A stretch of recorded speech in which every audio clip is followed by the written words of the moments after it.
ကျွန်တော်အဖေနေရာရောက်လာတဲ့အခါမှာအဖေရဲ့တန်ဖိုးကျွန်တော်သိလာတယ်ကျွန်တော်အဖေကသားသမီးအတွက်ဆိုလို့ရှိရင်သူတငါတယ်လဲလှုပ်ဖူးတယ်ကြောက်တူးသမားလဲသူလှုပ်ဖူးတယ်သူလဲစင်းကားလဲသူလှုပ်ဖူးတယ်အလုတ်ပေါင်းစုံသူလှုပ်ဖူးတယ်ဘာလို့သားသမီးလူတစ်လုံးသူတစ်လုံးဖြစ်လာအောင်သူရဲ့ရှိတဲ့ခန္ဓာစွမ်းရည်လေးနဲ့သူစူးစမ်းခဲ့တယ်ကျွန်တော်တို့အတွက်ကျွန်တော်အဖေပဲရောက်မှာမသိဘူးနော်ဒီပွဲမှာထူးထူးခြားခြားသိလာတယ်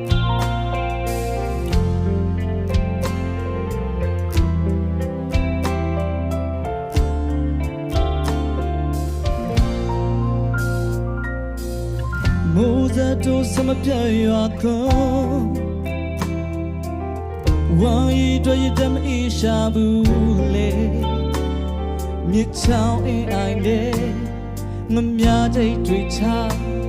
အန်ရမြလည်းမမှုကြိုးစားရုံကန်သူဘုရားပြည့်ကျော်ရဲ့ခံကာလာတော့ဘောဓမလုံးပြောင်းရွှေ့သွားတော့ငါးနဂါကြီးဥလာကျော်အားယခင်ဘဝဟောင်းကနေထိုင်ခဲ့ရာဓမ္မတပည့်စီရင်ကျင့်ပါရာဖြစ်သော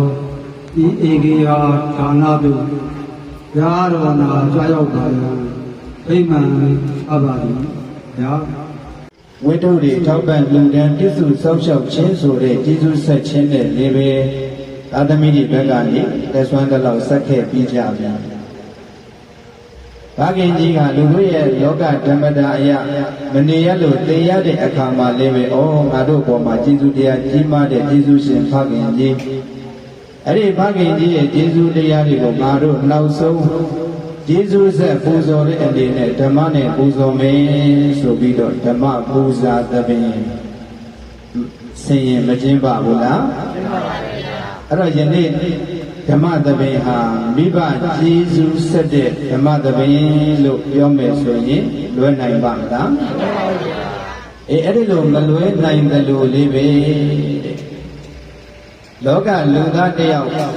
ဝေလောနိစ္စရောက်သွားပြီဆိုတဲ့အခါသိခြင်းတရားပေါ့အဲ့ဒီသိခြင်းတရားကိုအယကတိဥလကျော်ကြုံတွေ့ရတယ်လို့ငါတို့လည်းဒီနေ့ကြုံတွေ့ရအောင်ပါပဲလို့တတိတံဝေကတရားမပွားများသင့်တာလားပွားများသင့်တာလားပွားများသင့်လို့လည်းပဲယနေ့ညဓမ္မသဘင်ကိုတံဝေက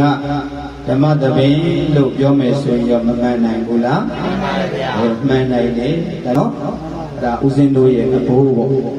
ဦးဇင်းတို့ရဲ့ဘုန်းကြီးရဲ့တိုင်းကတိကုလကျော်ဘဝတမလွန်ပြောင်းရွှေ့ခွဲလုံးပြီဆိုတဲ့အခါမှာဦးဇင်းတို့လည်းပဲညီတရားအနေနဲ့ယေရှုဆက်ခွင့်ဘုန်းကြီးစုတွေကိုပူဇော်ခွင့်ရပါတယ်ဒါကြောင့်ဒီနေ့ဓမ္မသဘင်မှာဦးဇင်းများအနေနဲ့ယေရှုဆက်ဟောကြားမယ့်တရားတော်ရဲ့အမည်က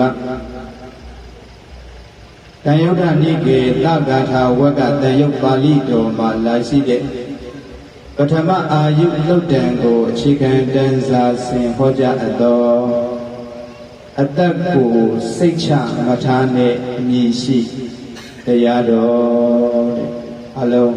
ညီညီလေးပြောကြည့်ပါဦးအတ္တကိုစိတ်ချမထားနဲ့တရားတော်ပါဗျာအတ္တကိုစိတ်ချမထားနဲ့အမည်ရှိတရားတော်ဤတရားတော်ကိုမဟောကြားသိခင်မနာကြသိခင်မှာတရားတော်အလုံးကိုအစိုးရတော်မူတဲ့သုံးလောကတော်တာသဘင်ညူမြတ်စွာဘုရားရှင်ကိုတော်မြတ်ကြီးကို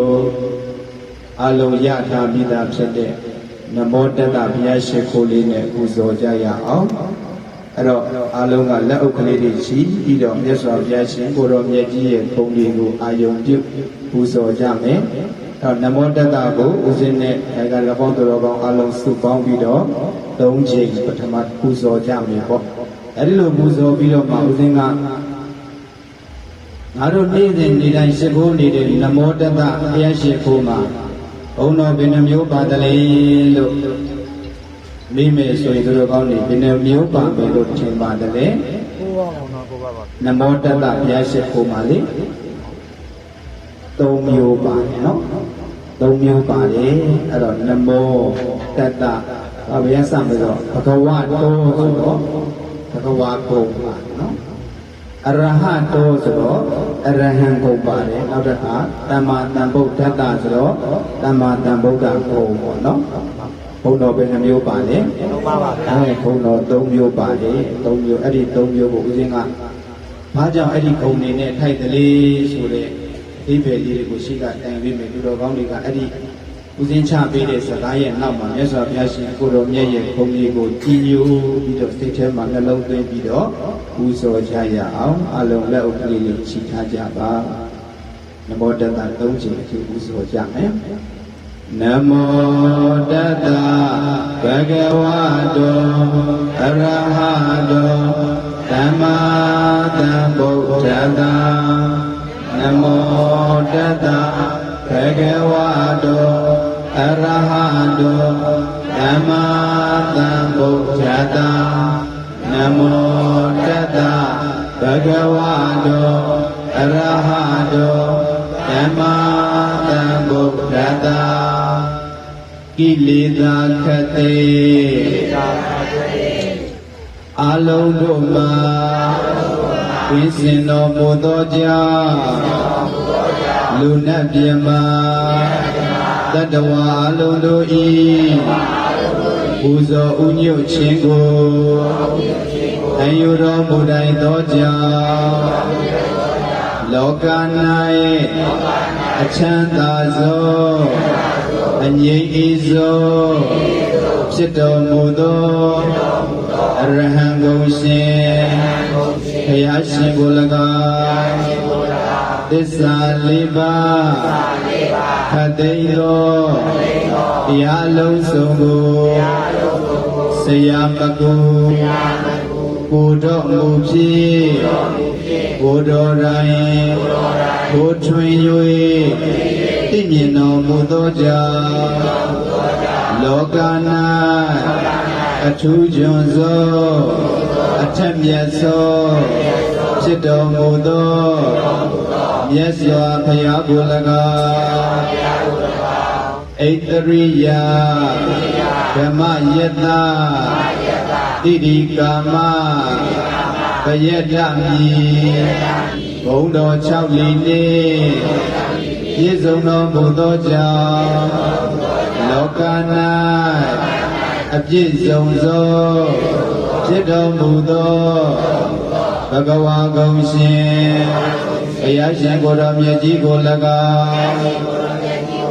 ဘုရားတပည့်တော်မတို့သည်ယုတိဉာဏ်တို့လက်ဆုံးမူ၍ရှိခိုးပူဇော်ပါ၏ဖယားသာဓု၃ကြိမ်ခေါ်ရအောင်သာဓုသာဓုသာဓု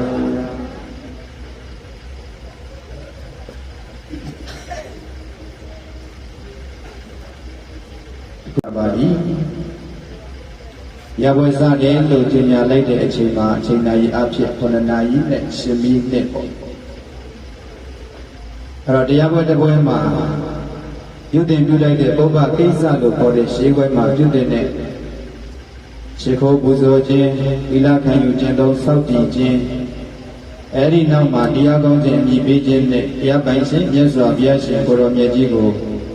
ရှေခိုးပူဇော်ခြင်းဆိုတဲ့အပိုင်းတွေအလုံးပြုပွဲပုပ္ပကိစ္စတွေပြီးပြီဆိုတဲ့အခါအမြည်ပေးထားတော့လေတရားတော်ရဲ့ကောင်းစဉ်ကပါပါလေအသက်ကိုစိတ်ချမထားနဲ့အစပဲရှိသေးတယ်မိချင်းနော်အဲ့တော့အမမပါရင်လေခေါင်းစဉ်လေးတော့ပါအောင်မလုပ်ရမယ်မှတ်ထားပြီးတော့အိမ်အထိလည်းပါအောင်သေသွားပါနော်လမ်းမှာခလုတ်တိုက်လို့မေ့သွားရင်လည်းမတက်နိုင်ဘူးပေါ့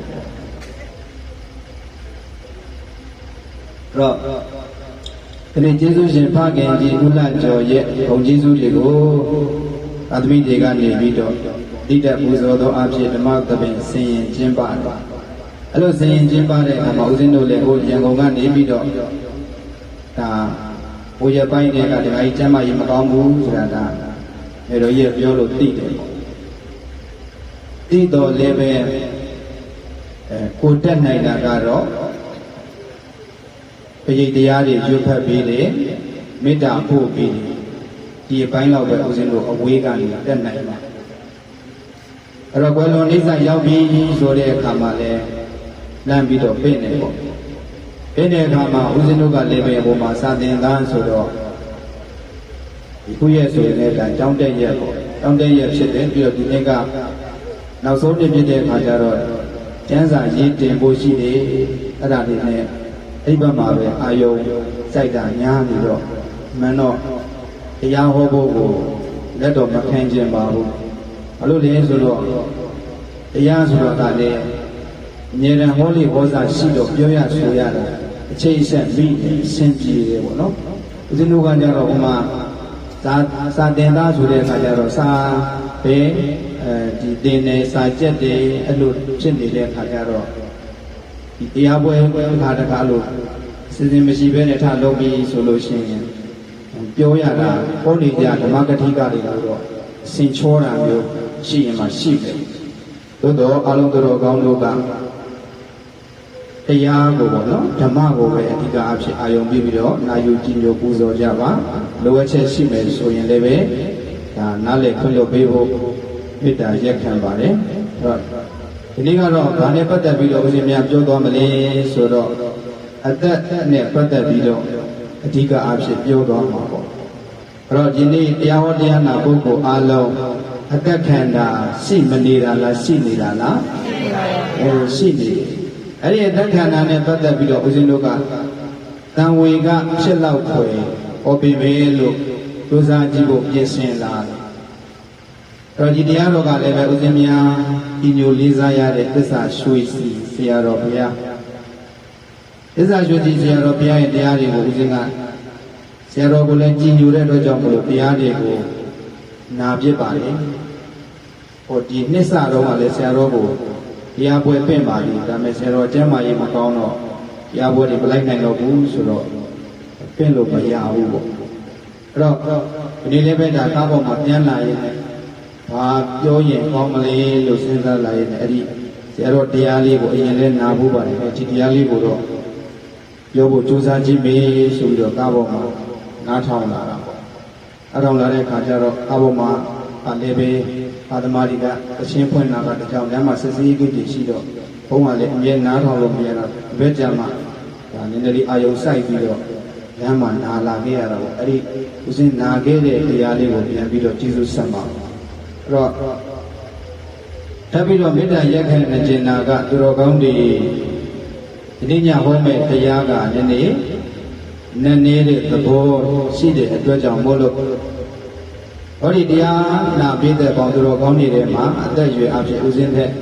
ကြီးတဲ့ပုဂ္ဂိုလ်တွေများတဲ့အတွက်ကြောင့်ဦးဇင်းတို့ကလူငယ်အနေနဲ့ဒီတရားစကားမျိုးကိုပြောရတဲ့အခါမှာကလေးကလူကြီးစကားပြောတယ်ဆိုတာမျိုးလေဖြစ်မှဆိုးရတာအဲ့တော့ပုဂ္ဂိုလ်ကိုမကြည့်ဘဲနဲ့ဓမ္မကိုပဲကြည့်ပြီးတော့နာယူပါလို့ကကြိုတင်ပြီးတော့မေတ္တာရက်ခံဖြစ်ပါတယ်အဲ့ဒါဆိုလို့ရှိရင်ဦးဇင်းပေးထားတဲ့အသက်ကိုစိတ်ချမထားနဲ့အမြည်ကြတဲ့တရားကိုနာယူကြရအောင်။ဒါဓမ္မမှာမြတ်စွာဘုရားရှင်ကိုတော်မြတ်ကြီးရာဇဂိုပြည်ဝေလူဝန်ကျောင်းမှာတရင်သုံးစံပြုံမွေးလျော်တော်မူနေတဲ့အချိန်တဲ့မြတ်စွာဘုရားရှင်ကိုတော်မြတ်ကြီးကယဟန်တော်တွေကိုဆုံးပါတယ်အဘာမိတံဘိကဝေမနုဿနံအာယုဓမ္မနိယောတံပရာယောကတ္တဗံကုတလံစရိတဗံယမစရိယံနတ္တိဇာတတအမရဏံယောဘိကဝေစိရံဇိဝတိဝတ္တတတံအပံဝါဘယောဒီကာရတိကြီးပါဠိတော်လေးနဲ့ဆုံးမတယ်ဒီပါဠိတော်လေးကဘာပြောသလဲဆိုတော့မနုဿနံလူသားတို့၏ဇီဝိတံအတ္တဆိုတာအဘံဝါနေနေဒီပါဓမ္မနိယောတံပရာယောဓမ္မလွန်ဘဝခရီးကိုလည်းပဲသွားကြရအောင်ပဲကတ္တဗံကုသလံကုသိုလ်ကောင်းမှုကိုကတ္တဗံပြုတင်ပြုတိုက်ပါပေ၏ ယမစရိယံမြတ်သောအကျင့်ကိုလည်းပဲစရိတပံကျင့်သုံးအပ်ပါပေ၏ဇာတတပရိတန်တေတည်နေ၍ဝေဖွာလာသောပုဂ္ဂိုလ်အားနတ္တိဇာတတအမရဏံအမရဏမတရားဘူးဆိုတာနတ္တိမရှိပါဘူးလောကကြီးမှာလူရည်လို့ဖြစ်လာပြီဆိုရင်အသက်ခန္ဓာဆိုတာသူတော်ကောင်းနေအသက်ဆိုတဲ့တက်တန်းလေးကများတာနေတာလားများပါဗျာတာမန်အဖြစ်တာမန်မျက်စိနဲ့ကြည့်မယ်ဆိုရင်တော့အသက်90 80 90နေသွားတဲ့လူတွေအကြာကြီးလို့မထင်ရဘူးလားမရပါဘူးထင်ရတယ်သို့တော်လည်းပဲသူတော်ကောင်းတွေကနတ်ပြည်6တက်မှာရှိတဲ့နတ်ပြည်ရဲ့တက်တန်းနဲ့ရှင်းကြည့်လိုက်မယ်ဆိုရင်သရုမဟာတဲ့နတ်ပြည်မှာရှိတဲ့အောက်ဆုံးနတ်ပြည်ပေါ့သရုမဟာတဲ့နတ်ပြည်မှာရှိတဲ့နတ်ပြည်ရဲ့တက်တန်းနဲ့ကြည့်တော့လူပြည်ကအနှစ်50မှာသရုမဟာတဲ့မှာတရက်ပြ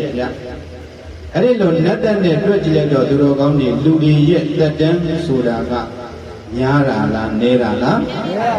နည်းတယ်ဆိုတာသင်ရှားတယ်အဲ့တော့မြတ်စွာဘုရားရှင်ကိုရောမြတ်ကြီးကလူသားတွေရဲ့အသက်ဆိုတာနည်းနည်းလေးပါတဲ့အဲ့ဒီနည်းနည်းလေးဆိုတဲ့သက်တမ်းမှာနေထိုင်ကြပြီးတော့ဗမဏီယောတံပရာယောတဲ့ဘဝတန္တရာခရီးကိုရောသူတော်ကောင်းတွေမသွားရမှာလားသွားရမှာလားသွားကြရအောင်မယ်နိဗ္ဗာန်ဆိုတဲ့အေးချမ်းတဲ့ရွှေပြည်ကြီးကိုမရောက်ကြတော့သူတော်ကောင်းတွေဘဝပေါင်းမျိုးစုံမှာကျင်လည်ကြရအောင်မဲ့ပုဂ္ဂိုလ်တွေကြီးပဲအဲ့ဒီကြောင့်မလို့မြတ်စွာဘုရားရှင်ကိုရောမြတ်ကြီးကကုသလံကုသိုလ်ကောင်းမှုကိုကတ္တပံပြုတဲ့ပြုတိုက်တယ်ဒီမှာကုသလံဆိုတဲ့နေရာမှာဒါနဆိုတဲ့လူတန်းပေးကမ်းခြင်းသီလဆိုတဲ့စောင့်တည်ခြင်းသုံးခြင်းဆိုတဲ့တရားတွေကိုကတ္တပံပြုတဲ့နေစရိတပံဗြဟ္မစရိယံဗြဟ္မစရိယံမြတ်တဲ့အကျင့်ဝိပဿနာအကျင့်အဲ့ဒီဝိပဿနာအကျင့်ကိုလည်းပဲစရိတပံကျင့်သုံးတတ်တယ်သူတော်ကောင်းတွေဒါနသီလဘာဝနာဆိုရဲသူတော်ကောင်းအလုပ်တွေကိုမလုပ်တဲ့နာလားလုပ်တဲ့နာလားဘာကြောင့်လုပ်တဲ့နာလဲဆိုတော့သူတော်ကောင်းတွေအလုံးကခကြီးသွားမဲ့ပုဂ္ဂိုလ်တွေလားခကြီးနားတဲ့ပုဂ္ဂိုလ်တွေလားခကြီးသွားကြရအောင်ပဲပုဂ္ဂိုလ်တွေ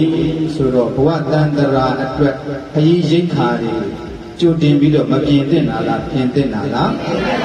ပြင်သင့်တယ်အဲကြောင့်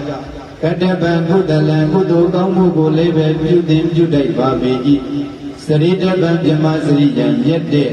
သမထဝိပဿနာဆိုတဲ့အခြင်းမြတ်တွေကိုလည်းစရိတပံကျင့်သုံးတိုက်တယ်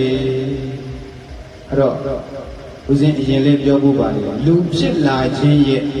အဓိကရည်ရွယ်ချက်ကဘာလို့ဘုရားကောင်းနေထင်လဲလူဖြစ်လာတယ်ဆိုတာဘာလို့ဖို့လို့ထင်ကုသိုလ်လုပ်ဖို့ပါလို့မှန်တယ်ကုသိုလ်ကောင်းမှုလုပ်ဖို့တော့နော်ကုသိုလ်ကောင်းမှုကိုလူအဖြစ်ကိုရမှလာပြီးပြည့်ပြည့်ဝဝပြုလို့ရတယ်ဘုရားကောင်းတွေပတ်ဝန်းကျင်မှာရှိတဲ့တိရစ္ဆာန်လေးတွေကိုကိုယ်မှာမွေးထားတိရစ္ဆာန်လေးတွေကုသိုလ်ကောင်းမှုပြုကျင်နိုင်ပြုခွင့်ရှိလားမရှိဘူးဟောနတ်ပြည်မှာရှိတဲ့နတ်တွေပြမာတွေကုသိုလ်ကောင်းမှုကိုပြုကျင်နိုင်ပြုခွင့်ရှိလားမရှိဘူးနတ်တွေဆိုလို့ရှိရင်လည်းဒါသူတို့ရဲ့ဒီဘဝမှာပြုခဲ့တဲ့ကုသိုလ်ကောင်းမှုတွေကြောင့်နတ်ပြည်မှာလူလီသေးမရှိချမ်းသာဒုက္ခတွေအပြည့်ရှိနေတယ်ဆိုတဲ့အခါကျတော့အဲ့ဒီကာမဂုဏ်ချမ်းသာတွေကိုခံစားနေတာနဲ့ပဲသူတော်ကောင်းအလုပ်တွေလုပ်ဖို့မေ့လျော့နေတာမရှိဘူးလားရှိတယ်ဒါကြောင့်လူပြည်လူလောကမှာသာလျှင်ဒါနသီလဘာဝနာဆိုတဲ့အလုပ်တွေကိုစိတ်ရှိတိုင်းမပြုတ်နိုင်တာလားပြုတ်နိုင်တာလားပြုတ်နိုင်တယ်ဒါကြောင့်လူဖြစ်လာခြင်းရဲ့ရည်ရွယ်ချက်ကိုမေးမယ်ဆိုရင်ဘာလို့ဖို့လို့ဖြစ်မလဲကုသိုလ်လုပ်ဖို့တို့သူတော်ကောင်းတွေလူဖြစ်လာငါတို့လူဖြစ်လာတာဘာအတွက်ဖြစ်လာတာလဲကိုယ့်ကိုယ်ကိုပြန်စဉ်းစားကြည့်ကုသိုလ်ကောင်းမှုတွေလုပ်ဖို့ဆိုတာမထင်ရှားဘူးလားမှန်ပါပါဒါကြောင့်ဘာဖြစ်လို့မြတ်စွာဘုရားရှင်ကိုရောမြတ်ကြီးကအချိန်ကနေတယ်အဲ့ဒီနေတဲ့အချိန်လေးမှာမင်းတို့တန်တရာခရီးကိုလည်းသွားရအောင်အဲ့ဒီမသွားခင်လေးမှာကုသိုလ်ကောင်းမှုတွေကိုစုံအောင်ပြုလို့ဘာလို့တိုက်တွန်းထားတယ်လဲဆိုတော့နောက်မှဆက်ပြီးတော့ပြောတယ်နတ္တိဇာတတအမရဏံဇာတတပရိသန္တိတည်နေ၍မွေးဖွားလာသောပုဂ္ဂိုလ်အားအမရဏမတရားဘူးဆိုတာနတ္ထိမရှိဘူးသူ တော်ကောင်းနေမိခင်ဝမ်းကနေပရိသန်တွေတည်နေပြီးတော့မွေးလာတဲ့ပုဂ္ဂိုလ်မတည်တဲ့ပုဂ္ဂိုလ်ရှိသလားမရှိဘူးတဲ့အလုံးလူတွေရောတိရစ္ဆာန်တွေရောနတ်မြမာတွေရောအကုန်မတည်ရဘူးလားတည်ရတယ်အဲ့လိုတည်တတ်တဲ့သဘောရှိလို့ယနေ့ဒါယကာကြီးဥလကျော်လွန်ခဲ့တဲ့တရက်ကျော်နေ့ခန့်ကမတည်ရဘူးလားတည်ရတယ်အဲ့မှာမြတ်စွာဘုရားဖြတ်ပြောတာကယောဘိက္ခွေစိရံဇီဝတိဝတ္တတတံအပ္ပံဝါဘေယောအဲ့ဒီနည်းနည်းလေးဆိုတဲ့လူတတန်းမှာလူတွေဟာချမ်းကုန်နေရမှာတရားအတွင်းပဲဘယ်လောက်တွင်းပဲလဲတရားအတွင်းပဲအပ္ပံဝါဘေယောပို့တော်မယ်ဆိုရင်လည်းအပ္ပံနည်းနည်းလေးပဲတော့ပြောချင်တာကဒီမြတ်စွာဘုရားလက်ထက်ကတတန်းကတရားတန်းပေါ့အဲ့ဒီတရားတန်းမှာအရှင်အာနန္ဒာတို့ဆိုရင်တတ်တော်120ရှင်နုရုဒ္ဓတို့ဆိုရင်140ရှင်မဟာကတ္တဗတို့ဆိုရင်တတန်း160နေမသွားရဘူးလားနေသွားရဒါလိလံပြီးတော့ကတော့တတန်း160ဆိုတာအများဆုံးလို့ပဲပြောရမှာနော်200ပြည့်အောင်နေသွားတဲ့သူတော့ရှားပါတယ်ဒီနေ့မြင်းမောက်ဖြစ်မှာလည်းပဲတချို့ကမ္ဘာအသက်ကြီးဆုံးပုဂ္ဂိုလ်ဘလောက်ဆိုပြီးတော့ပြောတယ်အဲ့လိုပြောတဲ့အခါမှာသူတော်ကောင်းတွေပတ်ဝန်းကျင်မှာဆိုပါစို့လူတစ်ယောက်ကဒီပုဂ္ဂိုလ်ကအသက်200ကျော်ပြီ250 300ဖြစ်ပြီဆိုရင်သူတော်ကောင်းတွေယုံတင်လားမယုံတင်ဘူးလားမယုံတင်ဘူးတဲ့ဘာလို့လဲဆိုတော့မြတ်စွာဘုရားရှင်ကိုရောမြတ်ကြီးကအပ္ပံဝါဘေယောတရားထက်ပို့ရင်လည်းပဲအပ္ပံဝါနည်းနည်းလေးတဲ့ဒါနဲ့ပတ်သက်ပြီးတော့သုတ်မဟာဝါအထက်ကရာမှာထက်ကရာဆရာကြီးကဘာပြောထားလဲဆိုတော့အပ္ပံဝဘေယောတဲ့တရားထက်ကျော်မယ်ဆိုရင်120 30 40 50ပေါ့အဉ္ဉံဝတ္တတရံအပ္ပတဝါအဉ္ဉံနောက်ထက်ဝတ္တတရံအနှစ်100ကိုတော့အပ္ပတဝါမရောက်နိုင်ဘူးတဲ့ပြောချင်တာကအသက်100ပြည့်ပြီးတဲ့ပုဂ္ဂိုလ်ကနောက်ထပ်100ထပ်နေဖို့ဖြစ်နိုင်ပါမလားမဖြစ်နိုင်ဘူးအဲ့ဒီမှာပြောတယ်ဒွေဝတ္တတတာနိနဇီဝိတံနဇီဝတိအသက်မရှိနိုင်ဘူးနောက်တဲ့အနှစ်200ဆိုတာကတော့အသက်မရှိနိုင်ပါဘူးတဲ့ဒါဘယ်သူပြောခဲ့တာလဲဆိုတော့အထက်ကရာဆရာပြောတာဒီပြောတဲ့အခါမှာရှင်ဘုရားအထက်ကရာဆရာဆိုတာဘုရားမှာမဟုတ်တာသူစကားကိုယုံလို့ရပါမလားလို့မေးဖွယ်မရှိဘူးလားအဲ့တော့အထက်ကရာဆရာဆိုတာသူတော်ကောင်းတွေနားလည်အောင်ပြောမယ်ဆိုရင်မြတ်စွာဘုရားရှင်ကိုတော်မြတ်ကြီးဟောခဲ့တဲ့ဒေသနာတော်တွေကိုပါဠိတော်လို့ဘာလို့ခေါ်လဲပါဠိတော်သံဃာယနာတင်ထားတာပါဠိတော်အဲ့ဒီပါဠိတော်တွေဒီခါဒီမှာကြတော့မြတ်စွာဘုရားရှင်ကိုတော်မြတ်ကြီးရဲ့ရွှေဉဏ်တော်နဲ့ပြောတဲ့အခါမှာကြတော့တာမန်ဦးဇင်းတို့ဓမ္မတော်ကောင်းတို့နားမလည်နိုင်တဲ့စကားမျိုးတွေရှိအဲ့ဒီစကားမျိုးတွေကိုရှိတဲ့အခါမှာရှင်းအောင်ထပ်ပြီးတော့ဖွင့်တာအထကရာလို့ခေါ်တယ်နော်အဲ့ဒီအထကရာမှာပါတဲ့စကားတွေကိုမရှင်းအောင်ထပ်ပြီးတော့အကျေဖွင့်လာကြတော့တီကာလို့ခေါ်တာနော်အဲ့တော့ဒီမှာအထကရာဆရာဆိုတာကဘယ်လိုသုံးထားလဲဆိုတော့အထကရာဆရာဆိုတာဗုဒ္ဓမတ္တင်ညူတဲ့ဗုဒ္ဓမတ္တင်ညူဆိုတာကအဲ့ဒီယဟန္တာမထေရကြီးတွေပေါ့အထကရာဆရာဆိုတာယဟန္တာမထေရကြီး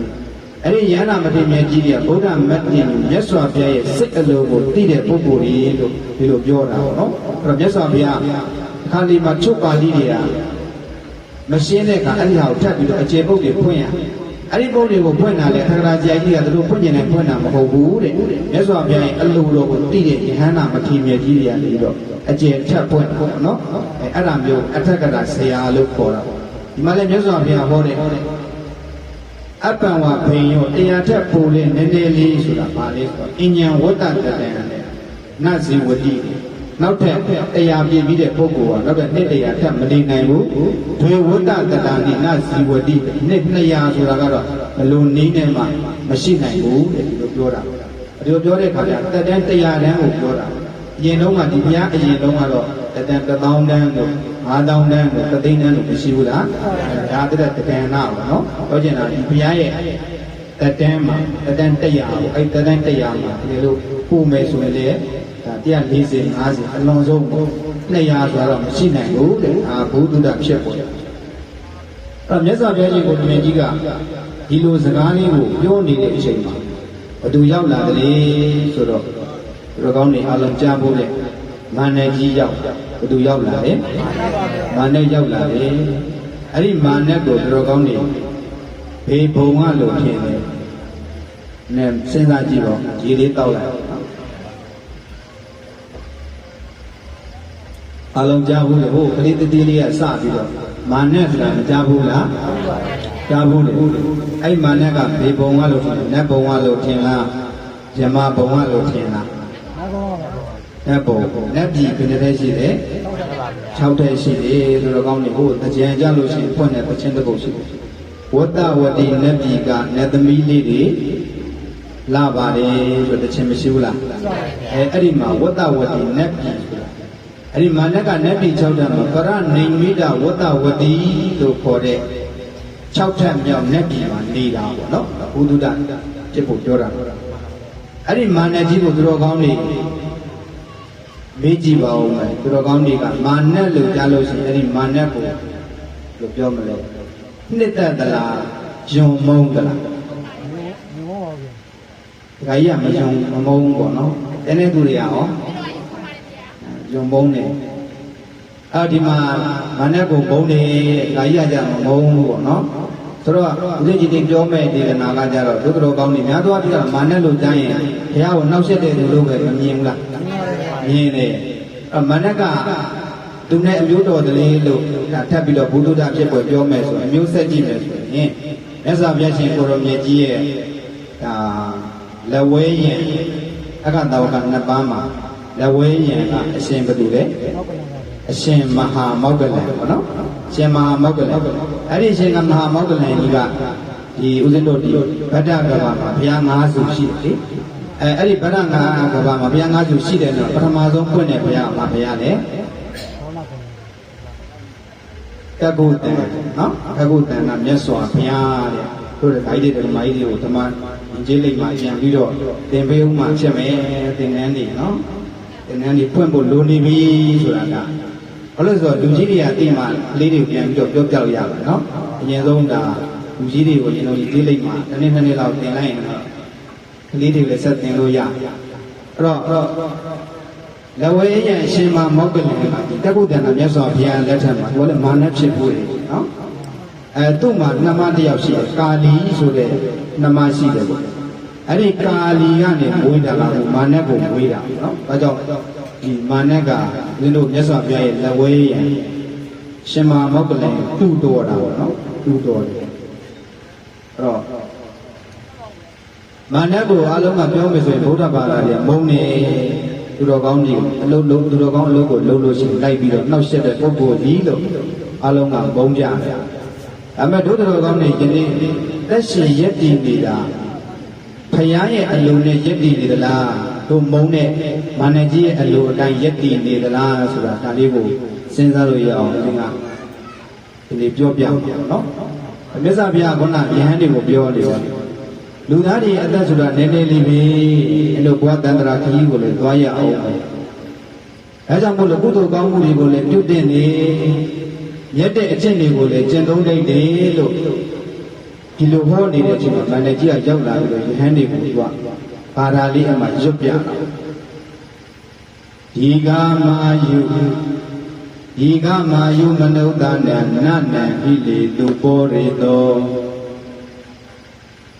မနုဿာနံလူသားတို့ရဲ့အာယုအသက်ဆိုတာဒီ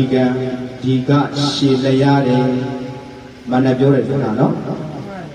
ဒီကမာယုမနုဿာနံလူသားတွေရဲ့အသက်ဆိုတာရှည်တယ်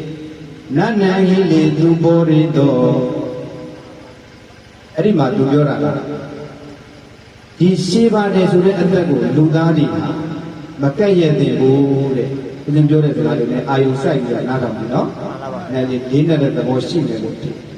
လူသားတွေအသက်ဆိုတာရှင်ပြတို့ရဟန်းတွေကိုပြောတာရှည်ကြီးပဲတဲ့တော်လေးပုံရှည်ပဲလူသားတွေအသက်ဆိုတာရှည်ပဲဗျာတဲ့ပြီးတော့အဲ့လိုရှည်တဲ့အသက်ကိုရှင်ပြတို့မကက်ရမရှုံးချတဲ့ဘူးဒီနေ့ဆက်ပြောသွားတယ်နှစ်ချက်ပြောသွားတယ်နော်နှစ်ချက်ပြောသွားတယ်နောက်တစ်ခုနောက်နှစ်ခုဆက်ပြောတာစရိယခိရမတောဝနွားတို့ကိုတောက်ပြီးတော့ရင်မှုနေတဲ့ကလေးလို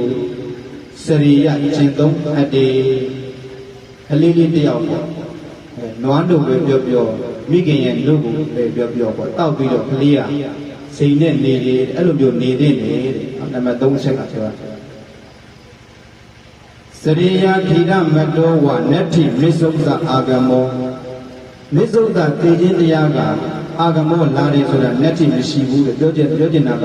တေခြင်းတရားဆိုတာမင်းတို့ရှင်ဘုရားတို့ထံကိုရောက်မလာသေးဘူးတဲ့ဒီလိုပြောတာပေါ့အဲ့ဒီမှာမာနပြောသွားတဲ့စကားဘယ်နည်းရှိတယ်ပြောမယ်ဆိုရင်၄ချက်ရှိတယ်နော်ဓမ္မတစ်ချက်ကမပြောလိုက်ဆိုလူသားတွေရဲ့အသက်ဆိုတာရှည်ကြီးပဲနောက်တစ်ခုကအဲ့ဒီရှည်တဲ့အသက်ကိုတည့်ရဲ့ရှုံချပြီးတော့အနေသင့်ဘူးတဲ့မနစ်ချက်ကနောက်နံပါတ်3အချက်ကကြတော့နွားတို့ကိုတောက်ပြီးတော့စိန်ရစ်နေတဲ့ကလေးလိုနေသင့်နေနံပါတ်4အချက်ကကြတော့သိခြင်းတရားကရောက်မလာနိုင်သေးပါဘူးတဲ့ဘယ်နှချက်ပြောသွားလဲ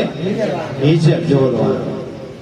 အဲ့ဒီချက်တွေပြောကောင်းနေဘယ်လိုမြင်မှန်တယ်လို့ထင်လားမမှန်ဘူးလို့မှန်ပါဘူးဒီပေါ်မှန်တယ်ပြောတယ်ဆိုမမှန်ဘူးလို့ပဲထင်ပါအောင်နော်အဲ့ဒီကမြတ်စွာဘုရားရှင်ကိုရမင်းကြီးကပြန်ပြီးတော့ဟောတယ်အဘမာယုမနုဿာနံဣလေယနံသူပောရိတောစရိယာဒိဋ္ဌမတောဝနတ္ထိမစ္ဆုတ်နာဂမော20ကျင်ပြောမြတ်စွာဘုရားပြန်ပြောတယ်မနုဿာနံလူသားတို့ရဲ့ဇီဝိတံအသက်ဆိုတာအပ္ပမာယုနည်းနည်းလေးပါပဲလူသားတွေအသက်ဆိုတာတူတူလေးပဲတဲ့မြတ်စွာဘုရားပြန်ပြောတယ်အနေပြောတာကိုလည်းမယုံနဲ့တေချာစဉ်းစားကြည့်တဲ့လူသားတွေရဲ့အသက်ဆိုတာနည်းနည်းလေးတူတူလေးပဲတဲ့ဒီလေယနံသူပောရိတောအဲ့ဒီနည်းနည်းလေးဖြစ်တဲ့အသက်ကိုဒီလေယရှုံချကဲ့ရဲ့ရမယ်မနစ်ချက်နံပါတ်3ကစရိယဒိဋ္ဌမတောဝခေါင်းကိုမီးလောင်နေတဲ့ပုဂ္ဂိုလ်လိုကျင့်သုံးတဲ့နောက်ဆုံးအချက်ကကြတော့နတ္ထိမစ္ဆုတ်နာဂမောသိခြင်းတရားအနုထံကိုရောက်လာတော့မှာအဲ့ဆိုပြန်အချက်ပဲနဲ့ချက်ပြန်ပြောလေ၄ချက်ပါမယ်၄ချက်ပြန်ပြောတယ်နည်းနည်းလေးခေါင်းနဲ့ယောဂတာရှုပ်ရင်တော့ရှုပ်နေသေသေးချာအဲ့ကြောင့်နည်းလေးနဲ့မေလို့သင်ကြိုပြောတာပေါ့နော်အာယုံဆိုင်ပြီးတော့နားထောင်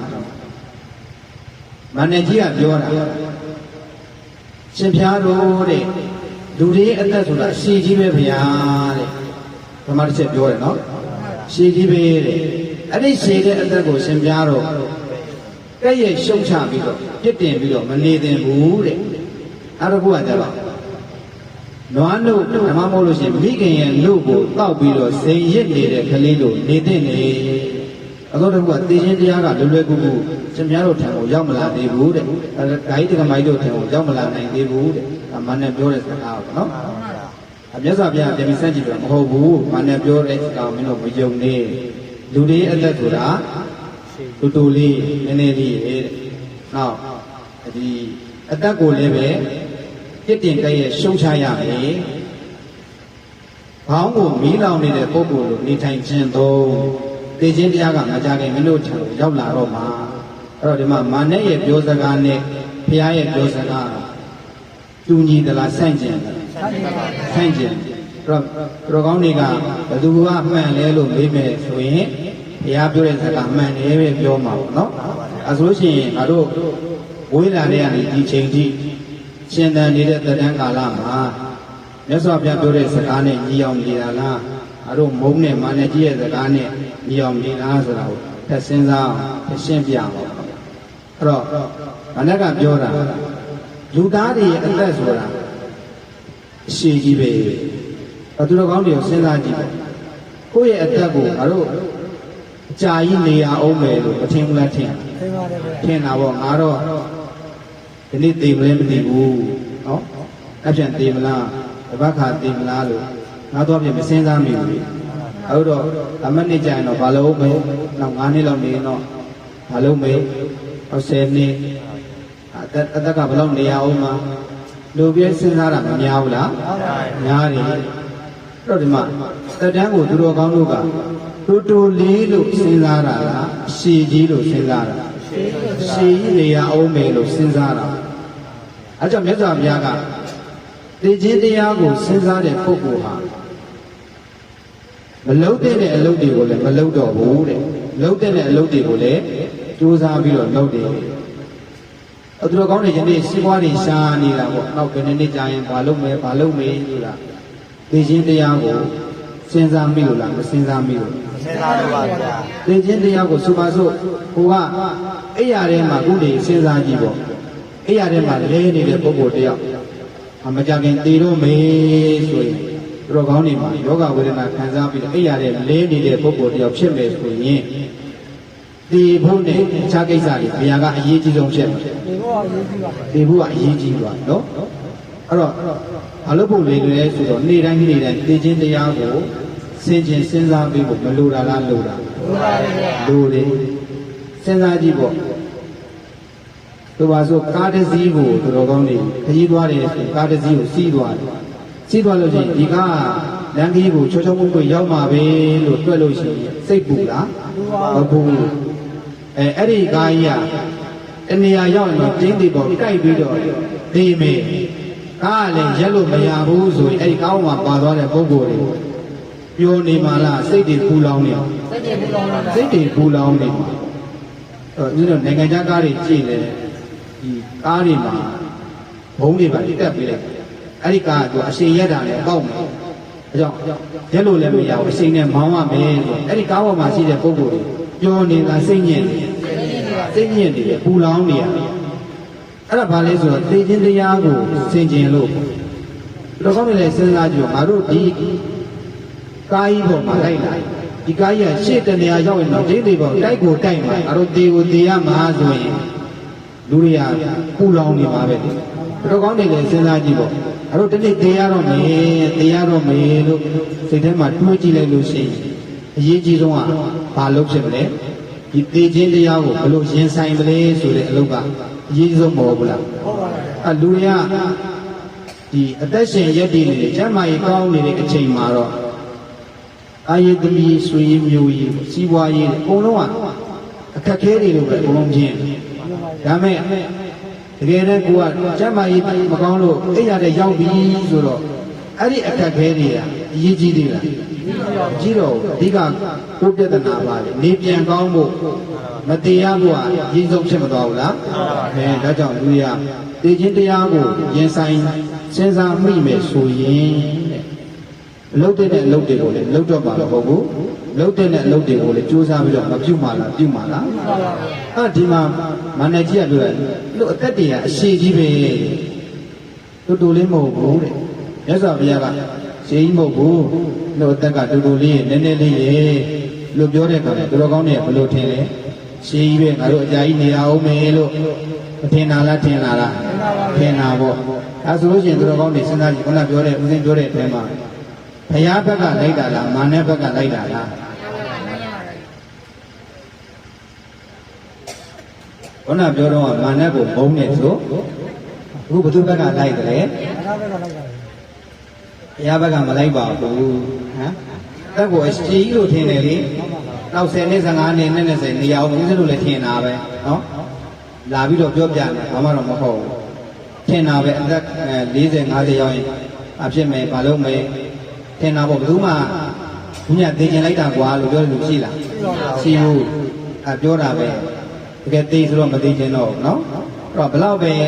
လူပဲဖြစ်ဖြစ်ပေါ့တက်ကိုအရှိကြီးနေရအောင်ပဲလို့အားလုံးကတော့ထင်တာပဲလေဒီနေ့ခါကျတော့ဒါလူရဲ့အသက်ဆိုတာအရှိကြီးပဲအကြာကြီးနေရအောင်ပဲလို့မာနဘက်ကသိချက်မလိုက်ဘူးလား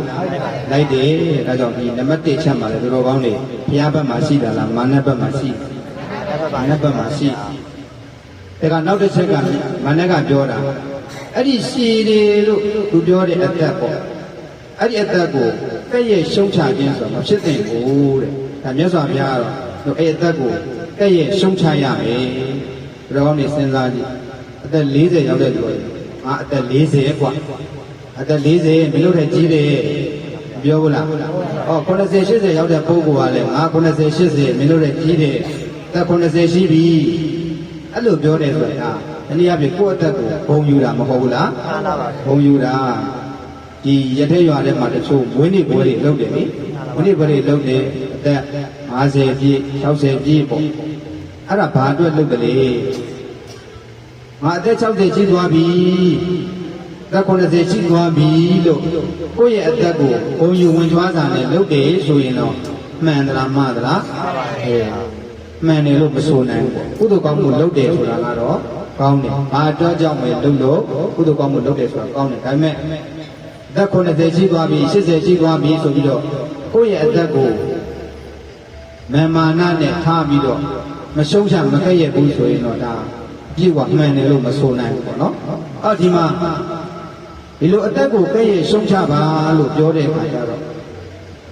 ကဲ့ရဲ့တယ်ရှုံးချတယ်ဆိုတာဘာကိုမြင်မှကဲ့ရဲ့ရှုံးချနိုင်တာလဲဒါကြီးဘာမြင်လဲဟုတ်တယ်အပြစ်ဘောဓဂါကြီးတွေဦးစင်းကိုကဲ့ရဲ့တယ်လေဆိုလို့ရှိရင်ဦးစင်းအပြစ်ကိုရှားမှာဟုတ်နော်ချင်းမွန်းကျင်တယ်ဆိုရင်ကောင်းတဲ့ဘုံကိုရှားမှာအော်လူတရားကိုကဲ့ရဲ့တယ်လေဆိုရင်အရင်ဆုံးမရှားမလဲအပြစ်ရှားမှာတော့ဒီမှာအသက်ရဲ့အပြစ်နဲ့ပတ်သက်ပြီးတော့ဘုရားလောင်းဒီအရကယတိကြီးဖြစ်စဉ်အခါကသူ့ရဲ့တပည့်တွေကိုဟောခဲ့တဲ့အားလေးရှိတာအသက်ရဲ့အပြစ်ဆိုတာနဲ့ပတ်သက်ပြီးတော့အဲ့မှာဘုရားလောင်းယတိကသူ့တပည့်တွေကိုဆုံးပါတယ်အဲ့ဒီခေတ်တုန်းကအသက်ကတက်တန်း6000ရှိတယ်ယောဂလည်း6မျိုးရှိတယ်တဲ့သမင်းစားတာရယ်ရေးစားတာရယ်နော်နောက်ကကျင်းကြီးကျင်းငယ်စွန့်တာကြီးကျင်းငယ်စွန့်တာရယ်နောက်တစ်ခါ2မျိုးကမေ့သွားပြီအဲ့6မျိုးပဲရှိတယ်ပေါ့နော်6မျိုးရှိအဲ့6မျိုးပဲရှိတဲ့အချိန်မှာတက်တန်းကလည်း6000ရှိတယ်အဲ့ဒီမှာဒီအရကရတည်းရသူတပည့်တွေတက်ရှိတယ်ဆိုလို့ပုံပုံနေမှာဆိုလို့အသက်ရဲ့အပြစ်တွေကိုဆုံးမအဲ့ဒါလေးကိုသစ္စာကျွေးဆရာတော်ကအင်္ဂါလေးရေးတယ်ရှိနော်မြက်ဖြားတင်းပေါက်ဘိုးပေါက်ရေပွက်ရေထက်ထုံးချစ်တောင်ကြမြင့်နဲ့ရေထက်ထုံးချစ်တောင်ကြမြင့်နဲ့ထွေးပြည့်တွေပူပေးဖို့ထက်ပြက်မြင့်အသားတေမိနွားတို့တက်မြင့်နွားတို့ဆိုပြီးတော့လိုလေးရေးတာနော်ချက်9ချက်ရှိတာအသက်ကိုခဏပြောတယ်ကဲ့ရဲ့ရှုံချရမယ်ဘယ်လိုကဲ့ရဲ့ရှုံချရမလဲဆိုတာကိုမြင်တာရေးထားတာပထမဆုံးတစ်ချက်ကညက်ဖြားနှင်းပေါက်ညက်ဖြားနှင်းပေါက်ဆိုတာတော်ကောင်းနေခုဆောင်းရည်ရောက်ပြီဆိုနှင်းနေမကြဘူးအဲ့ဒီကြတဲ့နှင်းလေးတွေကညက်ဖြားပေါ်မှာကြပြီဆိုတော့မနေ့စောပိုင်းမှာနှင်းပေါက်ကလေးတွေကြပြီးတော့လေရောင်လာပြီဆိုတော့အဲ့နှင်းလေးတွေဘာဖြစ်သွားလဲခြောက်ပြီးတော့ပျောက်နော်အဲ့တော့အဲ့ဒီနှင်းလေးတွေရဲ့တက်တန်းကရှည်လာတူတူလေးတူလေးဦးဇင်းတို့တက်တန်းကိုလည်းပြန်ပြီးတော့စဉ်းစားကြည့်အသက်ဆိုတာခဏလေးပဲတချို့တွေဆိုရင်ခဏလေးပဲတချို့ဝေးတယ်တည်သွားတယ်လို့ရှိတာချို့လေလာသားနှစ်သားနဲ့တည်သွားတယ်မရှိလားရှိတယ်တော့တက်ဆိုတာကြာစဉ်းစားကြည့်တော့ဘာမှမကြဘူးပထမဆုံးပြောတာကမြက်ဖြားနှင်းပြောက်မြက်ဖြားပေါ်မှာကြာနေတဲ့နှင်းပြောက်ကလေးရခဏကြာတဲ့အခါမှာ၆ပြီးတော့ပျောက်သွားတယ်လို့လူတွေအသက်ဆိုတာဘာမှမကြဘူးတဲ့အသက်ပေါ့နော်နောက်တစ်ခုကမိုးပေါက်ရေပွက်မိုးရွာတဲ့အခါမှာရေပေါက်ကလေးတွေကြာတဲ့အခါမှာအဲ့ဒီကြာလိုက်တဲ့ရေပေါက်ကလေးကဒီအိုင်မိုးပဲကြာမြေကြီးမိုးပဲကြာရေပေါက်ကလေးဝိုင်းဝိုင်းလေးဖြစ်မသွားဘူးဖြစ်သွားတဲ့အဲ့ဒီရေပေါက်ရေဆက်ဝိုင်းဝိုင်းလေးကဘယ်လောက်ကြာလဲရေအိုင်နဲ့ကြာသွားမယ်ဆိုတော့ခဏလေးနဲ့ပျောက်သွားတယ်နော်အဲ့ဒီလိုပဲလူတွေရဲ့အသက်ဆိုတာကလည်းဘာမှမကြဘူးတဲ့ရေပေါက်ကလေးတစ်ပေါက်ကြားလိုက်တယ်လို့ပဲတူလေးပေါ့နော်တူလေးတောက်ွယ်သွားတယ်အဲ့တော့ညက်ဖြားနှင်းပေါက်ဘိုးပေါက်ရေပွက်ရေထက်ထုံးချစ်တကောင်းနေကြီးမြစ်ထဲမှာရေဆင်းချိုးတဲ့ခါလေးရေခက်တဲ့ခါလေးပဲဒုံးနဲ့အဲ့ဒီမြစ်ပြင်ပေါ်မှာလို့ချစ်ကြည့်လိုက်ဒီလိုက်ချစ်လို့ဆုံးတာနဲ့အဲ့ဒီအကြောင်းရေကပျောက်သွားတာမဟုတ်လားပျောက်သွားတယ်အဲ့ဒါလေးကဘယ်လောက်ကြာခဏလေးနော်လူတွေအသက်ဆိုရတဲ့မှာဘုရားလောင်းမြတ်ပြောတာရေထက်တုံးချစ်တယ်ရေပေါ်မှာလည်းလို့ပြောမယ်ဆိုအယုတ်ရေးတယ်လို့ရေးပြီးတာနဲ့ချက်ချင်းပျောက်သွားတာဘာမှမကြဘူးတဲ့အသက်ဆိုတာနော်အဲ့ဒါနံပါတ်3အချက်ရပြားနှင်းပေါက်မိုးပေါက်ရေသက်မိုးပေါက်ရေပွက်ရေထက်တုံးချစ်တောင်ကြမြင့်နဲ့တောင်ကြမြင့်ဆိုတာတော်ကောင်းနေရေတကုံမြင်ဘူးတဲ့ရေတကုံမှာကြတဲ့ရေတွေကအရှိန်အဟုန်နဲ့ဘဝနေပြီးတော့မြင့်ရကနေနေရကိုစီးဆင်းတာနော်အဲ့နေရစီးဆင်းတဲ့အခါကျတော့ အဲ့ဒီရေတွေအဆက်မပြတ်စီးနေတာလေလွန်လင်းလင်းမြင်နဲ့အဆက်မပြတ်စီးနေတယ်လို့ပဲတဲ့လူတွေအသက်ဆိုတာဘာမှမကြဘူးခဏမွေးပြီးတယ်အကြောင်းမွေးလာတယ်အင်းကြောင့်ဒေသွားတယ်နော်အဲ့တော့ရေတက်ဒုတ်ချစ်စောင်းကြမြင့်နဲ့အဲ့ဒါကထွေးပြစ်တွေနော်ထွေးပြစ်တွေနဲ့သူတို့ကောင်းနေတွေထွေးတဲ့အခါအလွယ်တကူထွေးလိုက်ဥပဒေနဲ့တွေထွေးဖို့အာယူရလားအမယူရအလွယ်တကူပဲထွေးလိုက်တာဘာမှမကြောက်ဘူးဒီလိုပဲလူတွေရဲ့အသက်ဆိုရတယ်ဘာမှမကြောက်ဘူးတဲ့ပါဠိမှာချုပ်နေအခုကောင်းနေတယ်ဟိုကြပြောရင်ဆိုရင်ကောင်းကြတော့တည်သွားတဲ့ပုဂ္ဂိုလ်တွေမရှိဘူးလားရှိတယ်တည်ဖို့ကခက်သလားလွယ်သလားဆိုရင်လွယ်လေးနော်ဒါကြောင့်မို့လို့လက်အကွေးအဆက်လက်ဖြောက်တို့တွင်းမှာနေနိုင်နေဆိုတာဆရာတော်ကြီးတွေဟောခဲ့တာပြောဆွေးပြစ်တွေးထွေးလိုက်တယ်လို့ပဲဘာမှမခက်ခဲဘူးလူတွေအသက်ဆိုတာတည်ဖို့ကလွယ်လေးတက်ွယ်တော့ဖို့လွယ်လေးနောက်တစ်ခုကကြတော့ပူပေးအိုးထက်ကြောက်ပြက်အသားတဏီကုံအပူပေးထားတဲ့ဒေအိုးကြီးပေါ့နော်တဏီကုံအပူပေးထားဆိုအဲ့ဒေအိုးကအေးနေမလားပူနေမလားအဲ့ဒီပူနေတဲ့အိုးတွေကိုအသားတုံးတိတိလေးတုံးပစ်ချလိုက်အလုံးပူနေတဲ့အိုးတွေကိုလေအသားတုံးလေးတုံးပစ်ချလိုက်ကြတယ်ခဏလေးနဲ့တခါတည်းတွန့်လိန်ပြီးတော့ဘဲတူနောက်ဆုံးပြန်ဖြစ်မတော့ဘူးအရင်ပူနေတာအဲ့လိုပဲလူလေးအသက်ဆိုတာလည်းပဲအခုမွေးလာတယ်ဟိုကျတော့နေထိုင်နေတည်သွားတယ်ဘာမှမကြလိုက်ဘူးအဲ့တော့ဒီမှာပူပေးထားတဲ့အိုးထဲမှာကြာနေတဲ့ခုနအသားတုံးလေးရချလိုက်တာနဲ့တပြိုင်နက်တွန့်လိန်ပြီးတော့ပူရင်းလောင်ရင်းနဲ့တည်သွားတယ်လို့တဲ့လူတွေလည်းစဉ်းစားကြည့်ပေါ့ဒီနေ့မိုးလင်းကနေမိုးချုပ်အလုပ်တွေလုပ်တယ်အေးချမ်းချမ်းနဲ့ပုံသွားတာလားပူလေဆူလေလိုက်ပြီးတော့ပုံသွားတာအပူတွေအမျိုးမျိုးပေါ့နော်ပူတွေအမျိုးမျိုးနဲ့အပူအမျိုးမျိုးနဲ့ပုံအဲကြောင့်မို့လို့ပူရင်းလောင်ရင်းနဲ့အသားတုံးလေးကပြတ်သွားတယ်လို့လူတွေဟာလည်းပဲနေ့စဉ်လူမှုကိစ္စအဝဝတို့လှုပ်ရှင်းနဲ့ပူရင်းလောင်ရင်းနဲ့ပဲအသက်ခံတာပြောက်ပြတ်သွားကြတယ်နံပါတ်6အချက်နောက်ဆုံးအချက်ကကြတော့အမြင့်နွားတို့ဆိုတာလက်သက်ယုံကိုတည်သွားတဲ့နွားတွေခြေလန်းတလန်းလှမ်းလိုက်တယ်တေးဖို့ဝေးသွားတာလားနီးလာလားနီးလာပါသူတို့ကောင်းတို့အင်းတို့လည်းပဲတနေ့ကုံသွားတယ်တေးဖို့ကနီးလာနော်အဲကြောင့်တက်မြင့်နွားတို့အသက်ဆိုတာလက်သက်ယုံကိုတွားနေတယ်နွားလို့ပဲတနေ့ချိန်ဒီကုံသွားတာနဲ့တေးဖို့နီးလာတယ်အဲ့လိုကြည့်လိုက်တဲ့အခါကျတော့ငါတို့ရှင်သန်နေတဲ့အသက်ဆိုတာဘာနှစ်သာရမှရှိဘူးလွယ်တကူတက်ွယ်သွားနိုင်တယ်ဆိုတဲ့အသက်တက်ရဲ့မတည်မြဲခြင်းဆိုတာကိုမမြင်အောင်လားမြင်ရတယ်အဲ့လိုအသက်ရဲ့အပြစ်ကိုမြင်မှသူ့ကဲ့ရဲ့ရှုံချလို့ရနော်ဒီစင်တာရိပုတ္တရာရဲ့မြမဘိက္ခုနီမကြီးတောထဲမှာတရားအားထုတ်နေတဲ့အခါကျတော့အဲ့မန္တကြီးကလာပြီးတော့ပြောတာဘာဖြစ်လို့တောထဲမှာတယောက်တည်းလာပြီးတော့နေတာလဲတောထဲမှာတယောက်တည်းရှိရတာလည်းသိတော်ပုံလည်းမရဘူးဘာဖြစ်လို့လာနေတာဘာလို့အလိုမကျလဲဘာလို့မကြိတ်လို့လာပြီးတော့တောထဲမှာတယောက်တည်းနေတာလဲလို့မေးတဲ့အခါကျဘိက္ခုနီမကြီးပြန်ကြည့်တယ်ငါဇာတိကိုမကြိတ်လို့ဘာလို့မကြိတ်လို့လဲဇာတိကိုမကြိတ်လို့ငါတောထဲမှာတယောက်တည်းလာပြီးတော့တရားအားထုတ်နေတာဇာတိဆိုတာဘယ်လိုကောင်းလဲမြန်မာလိုပြောမယ်ဆိုရင်ဝေးဖွားခြင်းတို့တွေတေးရတယ်ဆိုတာဘာဖြစ်လို့တေးရလဲမွေးလာလို့တေးရတယ်အဲ့တော့မတေးခြင်းဘူးဆိုရင်ဘာမဖြစ်အောင်လုပ်အောင်မမွေးအောင်လုပ်ရမှာနော်ဘဝဖြစ်တည်ဘဝခန္ဓာရလာတဲ့ပုဂ္ဂိုလ်တိုင်းတင်းတီပေါ်တေးဖို့တေးရမယ်မတေးအောင်လုပ်လို့တော့မရအောင်ဒါမဲ့မမွေးအောင်လုပ်လို့ရနော်ယန္နာဖြစ်သွားတယ်ဘုရားယန္နာပုဂ္ဂိုလ်ကြီးကထပ်ပြီးတော့ဘဝတည်ရှိသေးလား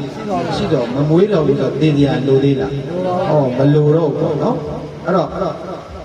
မမွေးလို့ရှိရင်တေးတရားမလိုဒါကြောင့်ဘေခုနီမကြီးပြောတာဘာလို့မုန်းလို့လဲဘာလို့အလုံးမကျလို့လဲဇာတိကိုမကြိုက်လို့ဘာလို့မကြိုက်လို့လဲဇာတိကိုမကြိုက်လို့ငါတောထဲမှာလာပြီးတရားအထုတ်နေတာသူပြောတဲ့အခါကျတော့မန္တကြီးအထက်ပြောဘာလို့ဇာတိကိုမကြိုက်တာလဲဇာတိဆိုတဲ့ပြိတ္တတွေနေပြီးတော့မွေးလာတဲ့အတွက်ကြောင့်မို့လို့လောကကြီးမှာလှတဲ့အစင်းလေးတွေလည်းမြင်ရတယ်ကောင်းတဲ့အနံလေးတွေကိုရှူရတယ်ကောင်းတဲ့အရသာလေးတွေကိုလည်းစားလို့ရတယ်လေတဲ့ဘာလို့မကြိုက်တာလဲတဲ့ဘေကုဏီမကြီးကဒါမင်းကြိုက်တာလေတဲ့ငါမကြိုက်ဘူးတဲ့နော် ဇာတိဆိုတဲ့ပြိဿတွေတရားမယ်ဆိုရင်ဇရာဆိုတဲ့ကိုချင်းနာခြင်းတွေတို့ကောင်းနေအဲ့ဒုက္ခတွေမခံစားရဘူးမရဏဆိုတဲ့သေခြင်းဒုက္ခကိုမခံစားရဘူးလားခံစားရတယ်အဲ့ဒုက္ခတွေကိုမကြိုက်ဘူးနော်မင်းကြိုက်ရင်တော့ကြိုက်မှာငါနဲ့မင်းကြိုက်ရင်တော့ကြိုက်မှာငါတော့မကြိုက်ဘူးဇရာမရဏဆိုတဲ့ကိုချင်းနာခြင်းသေခြင်းဒုက္ခတွေကိုမကြိုက်တဲ့အတွက်ကြောင့်မို့လို့သူတို့ရဲ့အရင်ကံဖြစ်တဲ့ဇာတိကိုလည်းငါမကြိုက်ဘူးသူတော်ကောင်းတွေကိုကြိုက်တာမကြိုက်ဘူးဆိုလို့ရှိရင်မသေးခြင်းဘာမှဖြစ်အောင်လုပ်ရမလဲဓာတိတိတန်တွေမတီးအောင်ပေါ့နော်ဘဝခန္ဓာပြက်အောင်မလုပ်တင်တာလားလုပ်တင်တာလားလုပ်ရမယ်အဲဒါဘိက္ခုနီမကြီးပြောတဲ့စကားပေါ့အဲဒီမှာလည်းဘုရားလုံးယတိယပြောတာအချက်9ချက်နဲ့သူအသက်ရဲ့အပြစ်တွေကိုပြောတယ်မြက်ဖြားနှင်းပေါက်ဘိုးပေါက်ရေဘွက်ရေထက်ဒုံချစ်တောင်ကြမြင့်နှင့်သွေးပြစ်တွေပူပေးအိုးထက်ပြက်မြင့်အသာတက်မြင့်နွားဟုချက်ပဲနဲ့ချက်လေ9ချက်အဲ့ဒါလေးကိုအမိတော့တစ်ခေါက်တော့ပူဇော်ကြည့်အောင်ဒါပါလဲဆိုတော့သိချင်းဒီဘဝအသက်ရဲ့မမြဲခြင်းပေါ့နော်အသက်ရဲ့အပြစ်ကိုမြင်အောင်ပြောထားတဲ့အားလို့တော့အဲ့ဆိုကြည့်ပေါ့မြက်ဖြားနှင်းပေါက်ဘိုးပေါက်ရေပွက်ရေထက်ဒုတ်ချေတောင်ကြမြင့်နေထွေးပြစ်တွေပူပေးအိုးထက်ကြောက်ပြက်အသာတက်မြင့်နွားဟုဘယ်နှချက်လဲ9ချက်အဲ့ဒီ9ချက်ကိုတော်ကောင်းနေစဉ်းစားကြည့်ဟောအသက်ဆိုတာဘာမှမဟုတ်ဘူးခဏလေးနဲ့ကြောက်ပြက်သွားနိုင်တယ်မြင်နိုင်တာပေါ့နော်အဲ့တော့ဒီမှာပထမဆုံးရှေ့3ချက်ကိုအရင်ဆုံးထပ်ပြီးတော့ချက်ပြီးတော့တွေးကြည့်တာအဲ့တွေးကြည့်တဲ့အခါကျတော့မြက်ဖြားနှင်းပေါက်ဘိုးပေါက်ရေပွက်ဒီထက်တုံးရှစ်အဲ့ဒီ3ချက်ကဘာပြောတာလဲဘဝဆိုတာမကြဘူးဖြစ်ပြီးခဏလေးနဲ့တက်နိုင်တယ်ဆိုတာအမှန်တည်းပြောလို့ရှိရင်ဦးဇင်းကပြောတာပါကွာငါတို့ဒီနေရအကြာကြီးပဲအဲ့တော့ခု40 50ရှိတဲ့ပုဂ္ဂိုလ်ကလည်းနှစ်40 50ငါတို့နေခဲ့ပြီးတော့အကြာကြီးပဲအဲ့တော့လည်းနေရအောင်ပါပဲသူကခဏလေးသာပြောတာအဲ့တော့ဒီအသက်ဆိုတဲ့သဘောကလည်းဘယ်လိုကောင်းနေထားဘူးလေဖြစ်ပြက်ဆိုတဲ့သဘောပေါ့နော်ဖြစ်ပြက်ဆိုတဲ့သဘောကပြောမယ်ဆိုလို့ရှိရင်ဒီကုဓမမီးလင်းနေတယ်အဲ့ဒီမီးလင်းနေတာအိဗန်ဒီနဲ့တော့ဝတ်ပေတာဒီရပြောမယ်ဆိုရင်လို့မီးကိုတာမန်အဖြစ်ကြည့်မယ်ဆိုလို့ရှိရင် तू ကဒီတိုင်းလင်းနေလို့ထင်ရတယ်အမှန်ကအဲ့ဒီလိုမီးလင်းဖို့အတွက် तू ကအထဲမှာပါတဲ့ဘယ်လိုပြောမလဲအရာလေးတွေက तू ကခဏအတွင်းမှာ तू ကဖြစ်ပြီးတော့ပြက်ပေးနေရတယ်အဲ့ဟာကအလွန်လင်းမြန်တဲ့ကဇက်တိုက်ဖြစ်တဲ့ခါကျတော့ကောင်းတွေကြည့်လိုက်တဲ့ခါကျတော့ဒီကတစ်ဆက်တည်းလင်းနေတယ်လို့ထင်ရအမှန်ကအဲ့ဒီလိုလင်းဖို့အတွက် तू ကအလင်းဖြစ်လာလိုက်ပြတ်သွားလိုက်ဖြစ်လိုက်ပေါ်လိုက်တော့လိုက်ပေါ်လိုက်ဖြစ်လိုက်အဲ့ဒါအရင်မြန်တဲ့အခါကျတော့သူကဇက်တိုက်ဖြစ်နေတဲ့အခါတစ်စက်တည်းဖြစ်တယ်လို့ထင်တာ။တော်ကောင်းတွေလည်းပြန်စဉ်းစားကြည့်ပေါ့။ဘဏတရားပွဲစာတော့တော်ကောင်းတွေဩဃာတနဲ့ဘုရားရှိခိုးတယ်။အဲ့ဒီဩဃာတနဲ့ဆူခဲ့တဲ့အခါသူရှိသေးလား။ရှိတော့ဩဃာတဆိုတော့ကေတော့ခိုက်တန်လေးမှာပြီးသွားတယ်။အဲ့ဒီခိုက်တဲ့ကိုတော်ကောင်းတွေဒီဘဝတက်တယ်လို့ဘရောမှပြန်မရနိုင်ဘူး။ပြတ်သွားတယ်။ဩဃာတပရမဩဃာတဆွဲတဲ့အခါအဲဩဃာတဖြစ်ပြီးတော့ပြတ်သွားတယ်။အဲ့ဒါကဩဃာတဒုတိယဩဃာတကိုဆိုတယ်ဒုတိယဩဃာတထပ်ပြီးတော့အသိမဖြစ်ဘူးလား။အဲ့ဒီဩဃာတကိုထပ်ဆိုလဲဆိုဒုတိယဩဃာတရှိသေးလား။ဖြစ်ပြီးတော့ပြတ်တာ။အဲ့တော့အရာခတ်သိန်းကဖြစ်ချင်းပြက်ချင်းကအခုဖြစ်တယ်အခုပြက်တယ်။အဲ့ဒီအဖြစ်ပြက်တဲ့ဘောလေးကိုမြင်နေဆိုရင်တော်တော်ကောင်းလို့ရနေတယ်ရှင်နေတဲ့အသက်ဆိုတာလေအဲ့တော့အနည်း40 50နေပဲ30တည်းမဟုတ်ဘူး။ဒီခန္ဓာကြီးမှာဖြစ်နေတဲ့ဟာတွေကဖြစ်တယ်ဖြစ်တယ်ဖြစ်တယ်ဖြစ်တယ်ဒီပြက်ပြက်သွားတဲ့နေရာအသစ်ဖြစ်လာတဲ့အရာတွေကအစားထိုးထိုးပြီးတော့ဖြစ်သွားတယ်အဲ့တော့ तू ကတစ်စက်တည်းဖြစ်ပြက်ဖြစ်အဲ့ဒါယူတော့ကောင်းနေတယ်ပဂရိမျက်စိနဲ့ကြည့်တဲ့အခါကျတော့တစ်စက်တည်းပဲအသက်ကအမေမွေးတဲ့ကအသက်ကဒီနေ့ထိတစ်စက်တည်းဖြစ်တယ်လို့မထင်ဘူးလားထင်တယ်အဲ့ဒါကဘုရားမြတ်စွာဘုရားပြောတဲ့ဉာဏ်မျက်စိနဲ့ကြည့်တဲ့အခါကျတော့ခန္ဓာကြီးမှာဖြစ်နေတဲ့အရာတွေကခုချက်ချင်းဖြစ်ခုချက်ချင်းပြက်ဖြစ်တယ်ပြက်တယ်ဖြစ်တယ်ပြက်တယ်အဲ့ဒီအဟောင်းနေရာမှာအတိတ်ကအစားထိုးထိုးပြီးတော့ဖြစ်အဲ့ဒီဟာကိုမြင်နေအဲ့သဘောတရားကိုမြင်နေတယ်ဟောအသက်ဆိုတာမကြဘူးဆိုတာရှင်းမလားရှင်းပါတယ်ခဏလေးပဲအသက်ကတစ်ခုနဲ့တစ်ခုတွဲဆက်ဆက်လို့ဖြစ်သွားနော်အမှန်ပြကြည့်မယ်ဆိုရင်အသက်ရှိတယ်လို့ထင်ရတယ်ဒါကြောင့်မလို့ဘုရားလောင်းရည်တည်ရဒီ9ချက်နဲ့ တက်ဆိုတာဘာမှမကြဘူးမမြဲတဲ့သဘောရှိတယ်လို့အသက်ရဲ့အပြစ်ကိုမြင်မှသူ့ရဲ့အပြစ်ကိုမြင်မှသူတော်ကောင်းတို့ကဲ့ရဲ့လို့ရမယ်ရှုံးချလို့အဲကြောင့်လောကမှာငါတို့အသက်50ရှိပြီဟေးမမာနထောင်လားเสียလူလားလူဘူးမမာနထောင်သွားတယ်မှာ80ရှိပြီ80ရှိပြီလို့ထောင်လွှားနေတယ်ဆိုရင်မာနေသေးတယ်လို့ပုဂ္ဂိုလ်ကိုစင်ကျင်သုံးသပ်ရအဲဒါကြောင့်မြတ်စွာဘုရားကဟိလေယနာသူဘောရီတော်တဲ့အသက်ကိုချင်းမုံကမခွင့်နဲ့အဲ့ရဲ့ရှုံးချ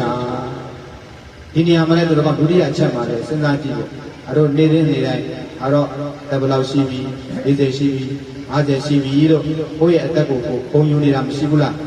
ရှိတာပေါ့အမှန်တိုင်းပြောမယ်ဆိုတော့ဘုံယူတာပေါ့အော်သူတော့သေသွားပြီဒီကောင်အဲ့တော့အသက်မရှိဘူးသေသွားပြန်ပြီအဲ့တော့အသက်ဘယ်လောက်နေရတယ်လူတွေ့တယ်လေအဲ့တော့ဆိုတော့ဒါပြောမယ်ဆိုရင်ကိုယ့်အသက်ကိုလောကောင်းနေကဲ့ရဲ့လာလားချင်းမုံငံဖွင့်လားချင်းမုံငံဖွင့်တာချင်းမုံငံဖွင့်တယ်ဆိုတော့ခုနပြောတဲ့အချက်မှာမြတ်စွာဘုရားရဲ့ဘက်မှာရှိတာလားမာနရဲ့ဘက်မှာရှိတာမာနရဲ့ဘက်မှာဒုတိယချက်မှာလည်းမာနဘက်မှာပဲရှိပြောတော့ကတော့ဘုံနေနော်အဲ့တော့နှစ်ချက်လုံးတော့မာနရဲ့ဘက်မှာရှိနောက်တစ်ခုဆက်ပြောမာနကြီးကပြောတာစရိယခိရမတော်ဝါနွားတို့ကိုတောက်ပြီးတော့ရင်မိုးနေတဲ့ကလေးလိုအေးစည်းပဲစိတ်လိုကိုလိုဆင်းရဲတာလားနေတဲ့ဒီချက်ကလေးအဲ့ဒါပြတော့စရိယဒိဋ္ဌတိတော်ဝါဘောင်းမှာမီးလောင်နေတဲ့ပုဂ္ဂိုလ်လိုကြည့်ရမယ်ပြောကောင်းနေစဉ်းစားကြည့်ပေါ့ဘောင်းမှာမီးလောင်နေတဲ့ပုဂ္ဂိုလ်ဟာဘောင်းကမီးကိုငိမ့်ဖို့ကအရေးကြီးတာလားတခြားအလုပ်တွေလုပ်ဖို့အရေးကြီးတာလားဘောင်းမှာကိုယ်ဘောင်းမှာလောင်နေတယ်အယုလောင်နေတဲ့မီးကိုမငိမ့်ဘူးဆိုရင်သေသွားမှာပေါ့နော်အဲ့ချိန်မှာကျန်တဲ့ကိစ္စတွေကဘာမှအဓိကမကြဘူးပြောချင်တာကိုယ်ကောင်းမှလောင်နေတဲ့မီးကိုငိမ့်အောင်ငိမ့်တတ်ဖို့ဟာအဓိကနံပါတ်1ဦးစားပေးဖြစ်သွားတယ်။ဒါပေမဲ့စဉ်းစားကြည့်တဲ့အခါကျတော့ကောင်းတွေကအဲ့တော့တရားဦးမယ်လို့တော့လေသိတော့သိတယ်။ဒါပေမဲ့နေတာပဲပျော်စရာရှိလိုက်ရင်မပျော်ဘူးလား။စိတ်ညစ်စရာရှိရင်ရောစိတ်ညစ်လိုက်ဝမ်းသာစရာရှိရင်ဝမ်းသာလိုက်ဝမ်းနည်းစရာရှိရင်လည်းငိုပြီးတော့ဝမ်းနေတာအဲ့တော့လောကကြီးမှာဒီအာယုံ၅ပါးကာမဂုဏ်ကာမဂုဏ်တရားတွေနော်အဲ့ဒီအရာတွေကိုတော်တော်နေခံစားတာလူတွေလည်းခံစားတယ်ဘုန်းကြီးတွေလည်းခံစားတာနော်ပြောစောဒီမျက်စိနဲ့မြင်ရတဲ့အစင်းတွေလည်းကြည့်လိုက်တာအင်တာနက်မှာယနေ့တွေ့နေတဲ့အရာတွေလည်းအကုန်ကြည့်နေဒီမှာလာတဲ့အရာတွေလည်းကြည့်နေတာပဲဒီအရာမကြိုက်ဘူးဆိုနောက်တစ်ခုပြောင်းမကြည့်ဘူးလားကြည့်တယ်ကိုယ့်ရဲ့စိတ်ခံစားကြစိတ်ကိုဘေးကဖြောပြီးမှုပြီးမလေးဆိုတဲ့ဟာကိုစိတ်ချမ်းသာရာလေးပြောင်းပြီးတော့မကြည့်ဘူးလားကြည့်တယ်အတန်လေးတွေဆိုရင်လည်းပဲကောင်းတဲ့အတန်လေးတွေပဲနားမထောင်ကြည့်ဘူးလားဟောဒီတတ္တယုံဆိုတဲ့အတန်ကိုလည်းပဲနားထောင်ပြီးတော့ကာမဂုဏ်ခံစားလိုက်တာအနည်းဆိုလို့ရှိရင်လည်းမွေးတဲ့အနံလေးတွေကိုမှရွေးပြီးတော့ခံစားခြင်းတယ်ဟုတ်ကျင်တာကဒီအာယုံ၅ပါးကာမဂုဏ်တရားတွေကိုအပြည့်အဝရမယ်ဆိုလို့ရှိရင်လူတွေဟာဦးစင်းတို့ကိုယ်တိုင်ပေါ့ဦးစင်းတို့ကိုယ်တိုင်ကာလမတွေလည်းပြောလို့ရှိရင်အကောင်းပေါ့ပုဂ္ဂိုလ်လည်းပြောရတယ်အဲ့တော့အာယုံ၅ပါးကိုခံစားရမယ်ဆိုရင်မကောင်းတာကိုခံစားခြင်းလားကောင်းတာကိုခံစားခြင်းကောင်းတာကိုအဲကောင်းတယ်ဆိုတဲ့နေရာမှာအကောင်းတက်ကအကောင်းဆုံးကိုပဲခံစားခြင်းအဲ့ဒါမန္တကြီးကပြောတာစရိယခိရမတောဝါလွတ်တော့ပြီးတော့ရှင်မှုနေတဲ့ကလေးတို့စိန်နဲ့နေဘုသူတော်ကောင်းတွေဦးဇင်းတို့တရားဓမ္မတွေမနေဘူးလားနေတာဟောသိချင်းတရားဟောဒီအဲ့ရတဲ့လဲမှလားတတိယလားအမှားပြတော့တရားအောင်မယ်လို့ဘူးမှမတွေးချင်နော်ဦးဇင်းတို့လည်းမတွေးချင်သိချင်လားဆိုတော့သိချင်သေးဘူးလုံးစရာလုံးရှိသေးလားနော်အဲ့တော့ဒုမှမသိချင်ဘူးအလုံးကဒီလိုရမယ်ဆိုရင်အသက်တွေထောင်နဲ့တောင်းနဲ့တိမ့်နဲ့ကြည့်ပြီးတော့ဒီခြင်းနဲ့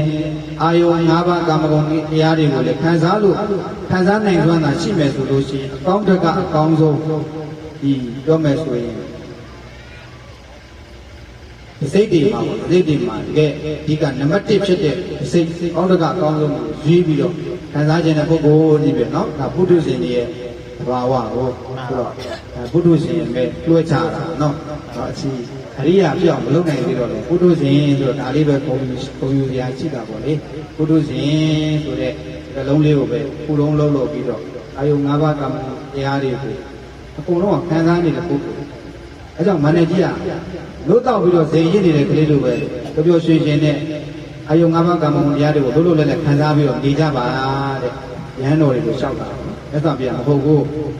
စရိယဒိဋ္ဌမတော်ခေါင်းကိုမီးလောင်နေတဲ့ပုဂ္ဂိုလ်ကိုကျင်း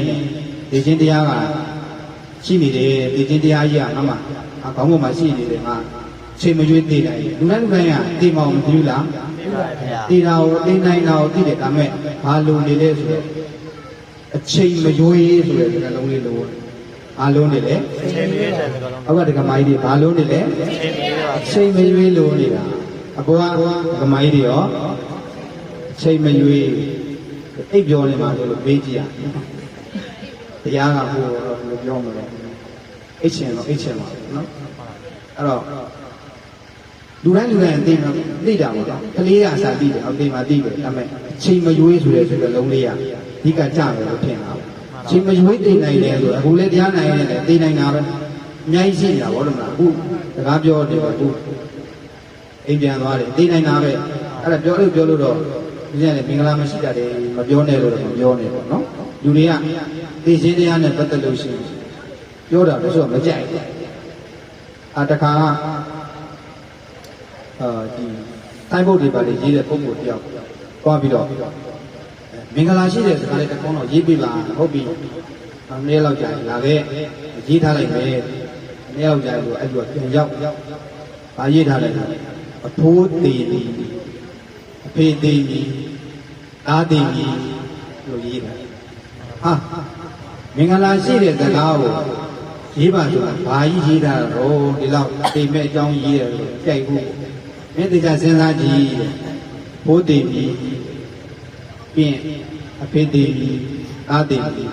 အစင်လိုက်တည်တာအသက်ကြီးသောပုဂ္ဂိုလ်အရင်တည်တာပြီးရင်အဖိုးတဲ့အသက်ငယ်တယ်အဖေတည်တယ်ပြီးမနောက်ဆုံးမှတားတည်ရတယ်တော့ကိမှအဲ့လိုအစင်တိုင်းရှိလို့လားမရှိပါဘူးလာသားလေးနဲ့လေတည်တာပဲလာသားပဲရှိသေးတယ်ပြည့်တော်မပြည့်သေးဘူးအသေးပါနဲ့လို့ပြောလို့ရလားမရဘူးပြောချင်တာကအစဉ်တိုင်းတည်သွားတယ်ဆိုတာကဒါပြောမယ်ဆိုရင်တော်တော်ကံကောင်းလို့ပေါ့နော်အဲကြောင့်ဒါမင်္ဂလာရှိတယ်လို့အဲ့လိုပြောတာပေါ့စာရေးဆရာပြောတာကြားဘူးတာဆိုတော့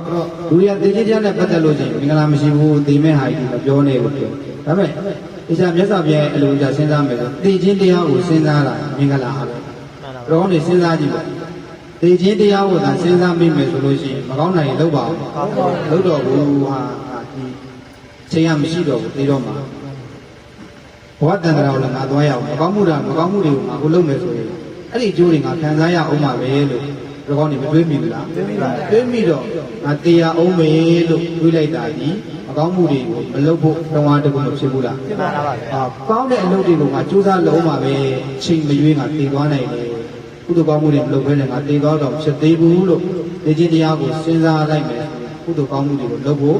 မတွေးမိဘူးလားတွေးမိပါဗျာတွေးမိတယ်ဒါကြောင့်တည်ခြင်းတရားကိုစဉ်းစားတယ်ဆိုတာမင်္ဂလာမရှိတာမဟုတ်ဘူးမြတ်စွာဘုရားကပြောမယ်ဆိုရင်မင်္ဂလာရှိတယ်နော်အဲဒီမှာစရိယခိရမတော်ဝမြတ်စွာဘုရားကစရိယဒိဋ္ဌာတိတော်ဝကိုယ့်ရဲ့ခေါင်းမှာမီးလောင်တယ်လို့တဲ့ငါခေါင်းမှာမီးလောင်နေတဲ့ဒီမီးကိုမှနှိမ့်မှဖြစ်မှာဒီတော့ဒုက္ခရောက်တယ်လိုပဲငါတို့မှလည်းအချိန်မရွေးသိနိုင်တယ်ငါတို့အချိန်မရွေးသိနိုင်တယ်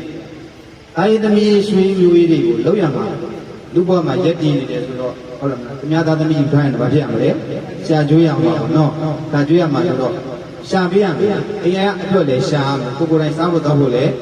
ရှာရအောင်ပါ။အဲ့လိုရှာရတဲ့ပုဂ္ဂိုလ်မှာဒါတွေပဲငါတို့လုပ်ရင်းနဲ့အချိန်ကုန်ခံမလား။ဆိုပါစို့အခုဒိုင်းဘူးလားကျော်ပြီးသွားတယ်။ခုနောက်ကိုအဲ့လိုလိုက်တော့လို့ရလား။မရဘူး။ဘဝတန်တာကြီးကိုသူပြုတဲ့ကံဒီအလက်ရောက်သူ့ရဲ့ဒီကနေ့မှဖြစ်တဲ့စိတ်ဘဝတက်ကိုယူသွားပြီယူသွားပြီဆိုတော့ငါတို့အဖေကိုချစ်ပါလေငါတို့အဘိုးကိုချစ်ပါလေလိုက်သေးလို့ရလားမရဘူးသူကံတဲ့လူတိုင်းကနေစီတဲ့ခါသွားရဥဒိနာကလောကလူတွေဟာနေ့စဉ်နဲ့အမြမိုးလင်းကနေမိုးချုပ်လှုပ်တယ်ဒီနေ့စားဖို့လုပ်တယ်ဒီနေ့စားဖို့ပြည့်စုံတဲ့အခါကျနောက်နေ့အတွက်ဆိုပြီးတော့လှုပ်ရလှုပ်တဲ့အခါမှာဒါတွေမမှန်ဘူးလို့ပြောတာပေါ့နော်လောက်ရမယ်လူဆိုတာအလုပ်ကလို့ဘယ်လိုတမင်းစားမလဲလောက်ရမှာလောက်လဲလောက်ရမယ် ကိုယ့်ရဲ့အိမ်တော်ဦးစီးဖြစ်တယ်ဆိုလို့ရှိရင်အိမ်တော်တောင်ကြည်ရအဲ့လိုကြည်တဲ့အထဲမှာငါကလူဖြစ်လာတာဒီအလုပ်တင်နေပဲအချိန်ကုန်ဖို့မဟုတ်ဘူးဘောတန္တရာမှာသွားရအောင်ကိုယ်ကယဟန္တာဖြစ်နေတော့အကြောင်းပေါ့ဘောတန္တရာကိုသွားရအောင်မဲ့ပုဂ္ဂိုလ်ဖြစ်တဲ့အတွက်ကြောင့်မို့လို့ငါဘောတန္တရာအတွက်လည်းရိတ်ခါဟုတ်ရအောင်မယ်လို့တွေးတင်တာလားတွေးတင်တယ်တွေးတင်လို့မတွေးလို့ရှိရင်တော့လူဖြစ်လာတာအချင်းကြီးပဲနေတယ်ထိုင်တယ်သာပွေစားတော့တယ်စားတယ်တောက်တယ်အိတ်တယ်တကြီးတော့တေးသွားတယ်လောကဖြစ်တော့တေးသွားတယ်ကျိုးရှိလားရှိဘူးဒါဒီအလုပ်တွေကတိရစ္ဆာန်တွေလည်းလုပ်တာပဲမှန်လားပါဒီအိမ်မှာမွေးထားတဲ့ချက်ကလေးမိုးလင်းလို့ဇက်နဲ့လှုပ်ပေးတယ်အစာလိုက်ကောက်တာနော်ဒါတိရစ္ဆာန်တွေလည်းအစာရှာတဲ့လုပ်တယ်လူတွေလည်းလုပ်တယ်ဒါပေမဲ့လူဆိုတာကတိရစ္ဆာန်နဲ့အသိဉာဏ်ပညာပို့ပြီးတော့မြင့်လာမှာမဟုတ်လားမြင့်ပါဗျာမြင့်တယ်ဘေးဟာကောင်းတယ်ဘေးဟာဆိုးတယ်ခေါ်ကြမသိဘူးလားသိတဲ့အတွက်ကြောင့်ငါတို့လူဖြစ်လာတယ်ဆိုတာဒီအလုပ်တွေပဲလုပ်နေလို့ဖြစ်လာတာမဟုတ်ဘူးဒီအလုပ်တွေကိုလည်းလုပ်နေရင်လည်းအဲ့လိုဘဝတန်ခါဒီအတွက်အလုပ်တွေကိုလည်းလုပ်ဖို့ချိန်ပေးတဲ့နေလို့စဉ်းစားတဲ့နာလားစဉ်းစားတဲ့နာလားစဉ်းစားတဲ့နေအဲ့တော့ချစ်လာပါလေဆိုတဲ့သားတွေသမီးတွေဆွေတွေမျိုးတွေဆိုတာဒီဘဝလေးပဲစုံရရဘဝတည်သွားပြီကုသိုလ်ကောင်းမှုတော့မှမရှိဘူးပစ္စည်းဥစ္စာတွေတော့ရှိရင်တော့နောက်ကကျင်ခဲ့သူကစားမှာပဲသူကပြောတယ်လုတ်တွေတိတ်မလုံးနဲ့ဒီမြမတိတ်မလုံးနဲ့ဘုံကြီးစားသွားလိမ့်မယ်ပြောဘူးလားတကယ်စားတာကသူစားသွားတာကျန်တဲ့လူတွေစားတာနော်အဲ့တော့ဒါဉာဏ်ရှင်ဖို့ပေါ့နော်ရှာလဲရှာရမယ်စုလဲစုရမယ်ကုသိုလ်ကောင်းမှုလည်းလုပ်ရမယ်လို့ဒါတွေးလေးပေါ့ဥစ္စာပြပြောပြစရိယဒိဋ္ဌာပြုတော့ဝါငါတို့တရားအောင်မယ်အချိန်မီတရားအောင်အဲ့လိုမသိငယ်လေးမှာငါတို့ကုသိုလ်ကောင်းမှုတွေကိုတက်နိုင်တဲ့အတွက်ကလှုပ်သွားအောင်မှာရှားပွေစုဆောင်းသွားအောင်မှာလို့လောကောင်းတွေတွေးမိဖို့နော်တော့ချက်မြတ်စွာဘုရားရဲ့စေတနာပေါ့သူ့အတွက်ဆိုတော့ဘာမှမလိုတော့ဘူးလေအဲ့တော့ဒီလိုတွေပြောနေလို့အရှင်ဘုရားမောပြည့်စုံအောင်လုပ်ပြီးတာပြည့်စုံပြီးပါဒါဖြစ်လို့ရှင်ဘုရားကိုလည်းမလုပ်နိုင်ဘူးဘာလို့ပြောနေလဲလောကောင်းတွေကိုသိစေခြင်းတာဘုရားရဲ့စေတနာမဟာကရုဏာတော့မြင်စေခြင်းတာပေါ့နော်တတဝါတွေမှာသူ့မိသားရှင်ဒီဘဝမှာသူကိုယ်တိုင်လွတ်နိုင်တယ်ဒုက္ခတွေလွတ်နိုင်တယ်ဘာမှလေးသိချင်ကပါတဲ့ရှင်ရဲ့ဒုက္ခတွေခံနေကြမလို့လွတ်သွားနိုင်တယ်ဒါမှဖြစ်လေဆိုတော့အိမ်နောတာရီငါဒီတန္တရာဝေယောဂကြီးရတယ်ကူးနိုင်တယ်လို့တတဝါကြီးလည်းကူးနိုင်ရမုတ်တော်မောစီငါလွတ်မြောက်တယ်တတဝါကြီးလည်းလွတ်မြောက်ရဘုဒ္ဓဘောစီဘောဒီငါသိတယ်လို့တတဝါကြီးလည်းသိရမယ်ဆိုတဲ့ခံပြတဲ့လေးအသိရှင်နဲ့ဘာတသိဒုက္ခတွေခံခဲ့တယ်ဒီတရားတွေဟောချင်တယ်နော်အဲ့ဒီဟောတဲ့မြတ်စွာဘုရားမာကရုဏာပုဂ္ဂိုလ်ဟောစီခြင်းတဲ့ကြောင့်မလို့ဦးဇင်းတို့သိတဲ့လောက်ပြန်ပြီးတော့မြောက်တယ်နော်လောကောင်းတွေတွေးပြအောင်ဒါလေးပြန်ပြောနောက်ဆုံးတစ်ခုက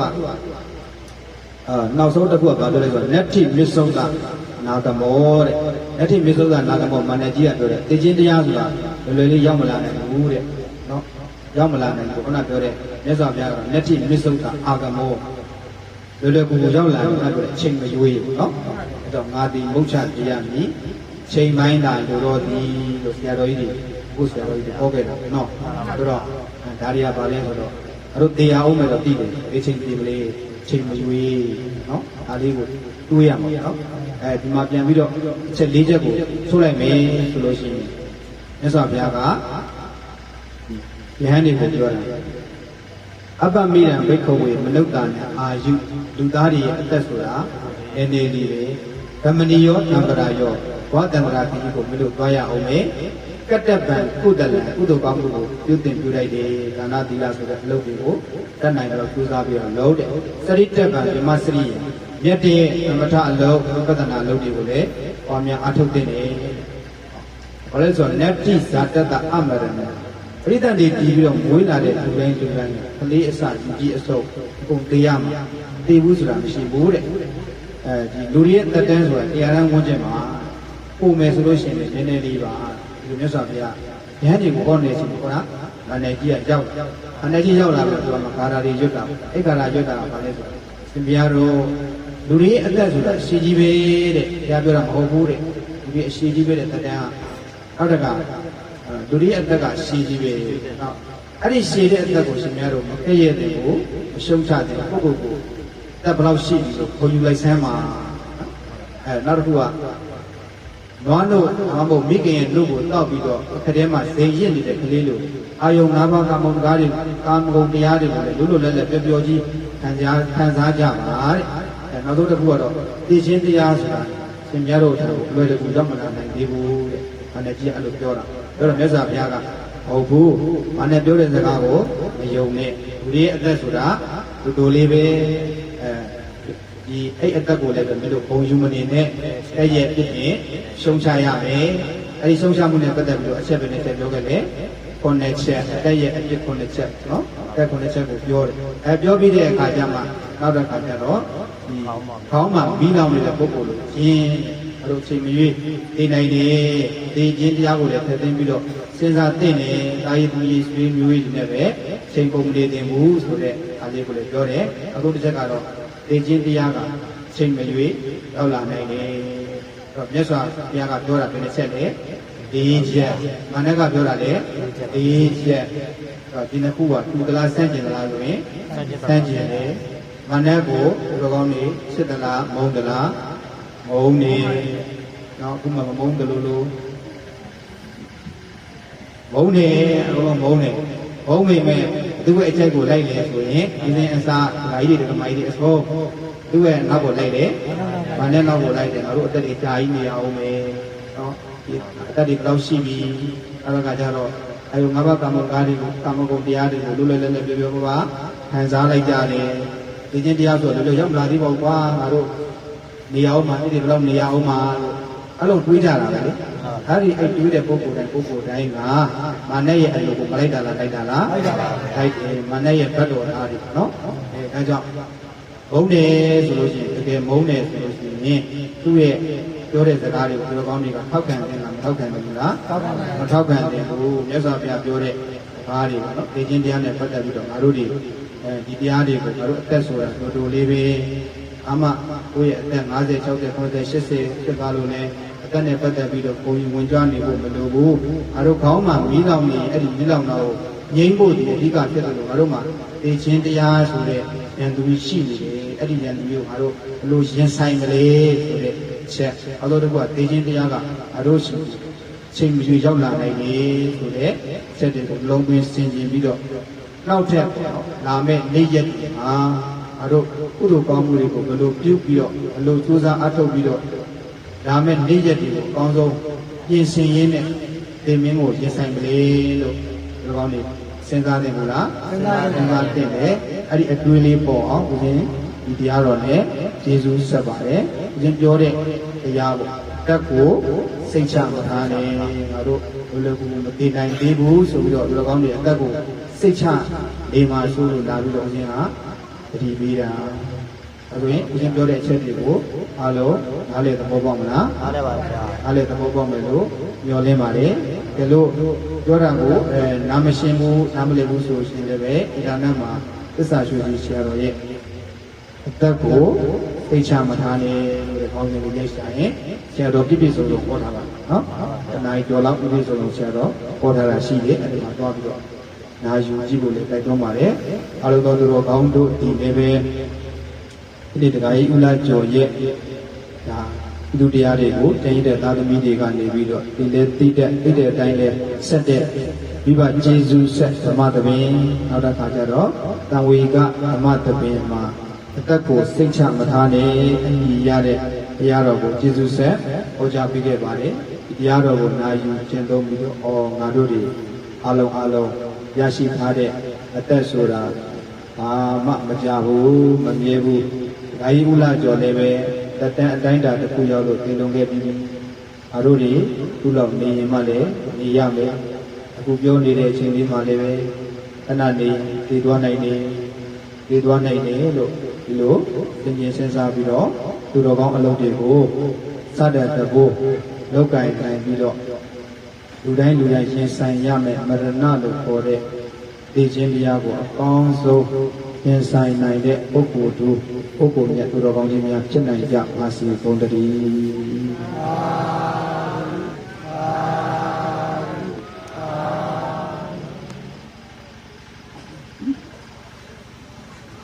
ဟယ်လို ကုသိုလ်လေးဖြစ်သွားအောင်အဆင်ပြေနိုင်မလား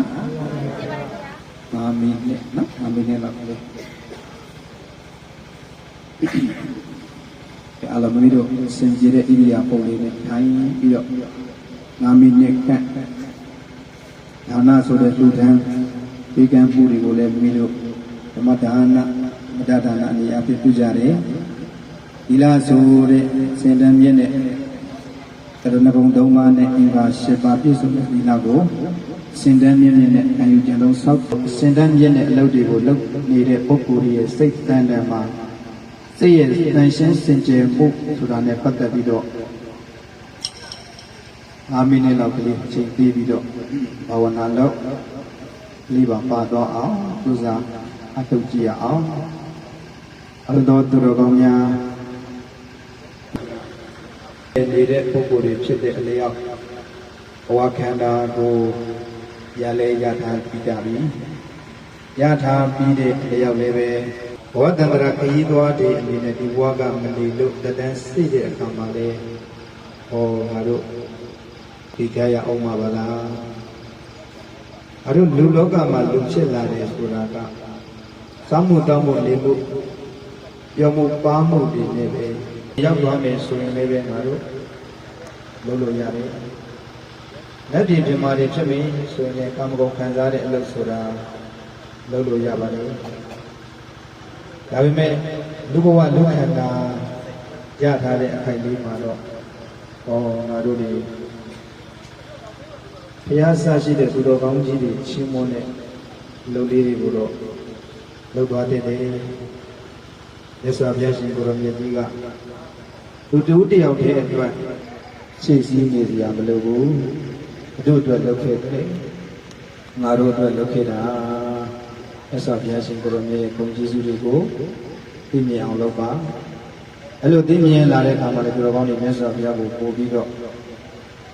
ကြည်ညိုလာပါလိမ့်မယ်မြတ်စွာဘုရားရှင်ကိုရောမြတ်ကြီးကဝဂ္ဂလိကိုပြောတဲ့စကားမှာယောဓမ္မံပတ္တတိသောမံပတ္တတိသောမံပတ္တတိယောဓမ္မံပတ္တတိငါဘုရားကိုမြင်ရင်အဘုရားဟောတဲ့ဓမ္မကိုမြင်ပါလိမ့်မယ်အဲ့လိုငါဘုရားကိုမြင်ဖို့ဆိုတာကလည်းငါဘုရားဟောထားတဲ့တရားတော်ဒီရဲ့အနှစ်သာရကိုမြင်မှငါဘုရားရှင်ကိုယ်တော်မြတ်ကြီးကိုအစဉ်မြင်ခြင်းဖြစ်ပါလိမ့်မယ်လို့ဟောကြားဆုံးမတော်မူခဲ့ပါတယ်တော့ဒီအရုပ်ပြထားတဲ့ခန္ဓာကိုယ်ကြီးမှာဘိုးလင်းကနေမိုးချုပ်ဖြစ်နေတဲ့တရားတွေဟာချိန်တိုင်းဖြစ်ပြီးတော့ပြည့်နေတဲ့ဘော်ဒီရှိနေပါလားဘုရားမှမမြဲပါဘူးအရုပ်ခန္ဓာကိုယ်ကြီးဆိုတာလည်းမမြဲပါဘူးဒီတဲ့ရွာထဲမှာသွားလာနေတဲ့လေးတွေလူကြီးတွေယောက်ျားတွေမိန်းမတွေဘုန်းကြီးတွေလူတွေလိမ္ဆန်လေးတွေအိုးကောင်းကင်မှာရှိတဲ့မြတ်တွေဓမ္မတွေဘုဒ္ဓဘုရားမှမမြဲဘူးခန္ဓာရတဲ့ပုဂ္ဂိုလ်တိုင်းဟာဒီနေ့တော့သိရမှာပဲသိရမှာချင်းအတူတူသူလည်းသိတာပဲငါလည်းသိတာပဲသိတာရင်အတူတူတော့ဖြစ်မခံနိုင်ဘူး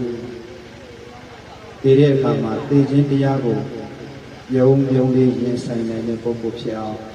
ကြိုးစားတင်လေအဲဒီလိုကြိုးစားမှလည်းလူဘဝဒုက္ခနာရလာတယ်ဆိုတာ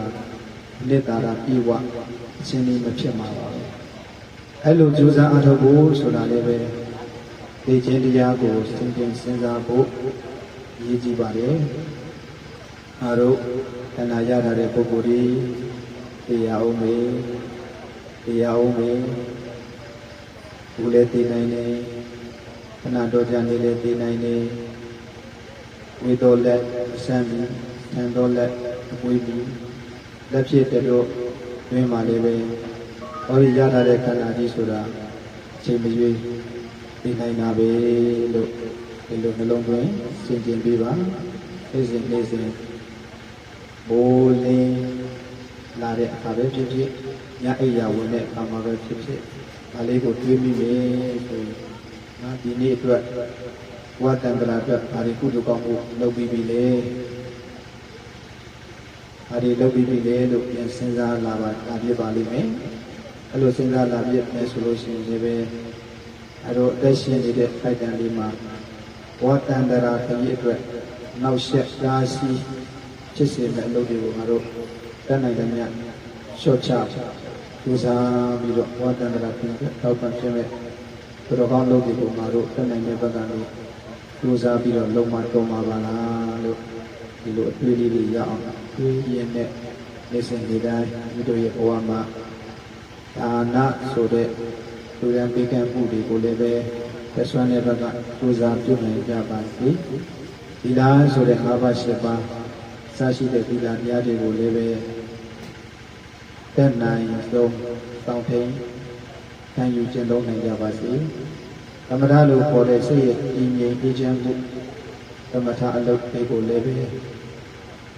ဝိပဿနာလို့ခေါ်တဲ့ခန္ဓာကိုယ်မှာဖြစ်နေတဲ့ဖြစ်ခြင်းပြခြင်းသဘောတရားတွေကိုသိမြင်ခြင်းဆိုတဲ့ဝိပဿနာအလုပ်တွေကိုလည်းပဲဝိဇ္ဇာအထုပြီးတော့အများအစရှိတဲ့အရိယာသူတော်ကောင်းတို့သံဝင်ရာနိဗ္ဗာန်ကိုလက်မောက်ပြုနိုင်အောင်ဝိဇ္ဇာအထုနိုင်ကြပါစေအလုံးဒီအမှန်ချုပ်လို့ရပါပြီအဲ့ဒီပြင်စဉ်းစားမှုမှာသူတော်ကောင်းတွေရှင်ပြောတာလေးကိုကြားမယ်ဆိုလို့ရှိရင်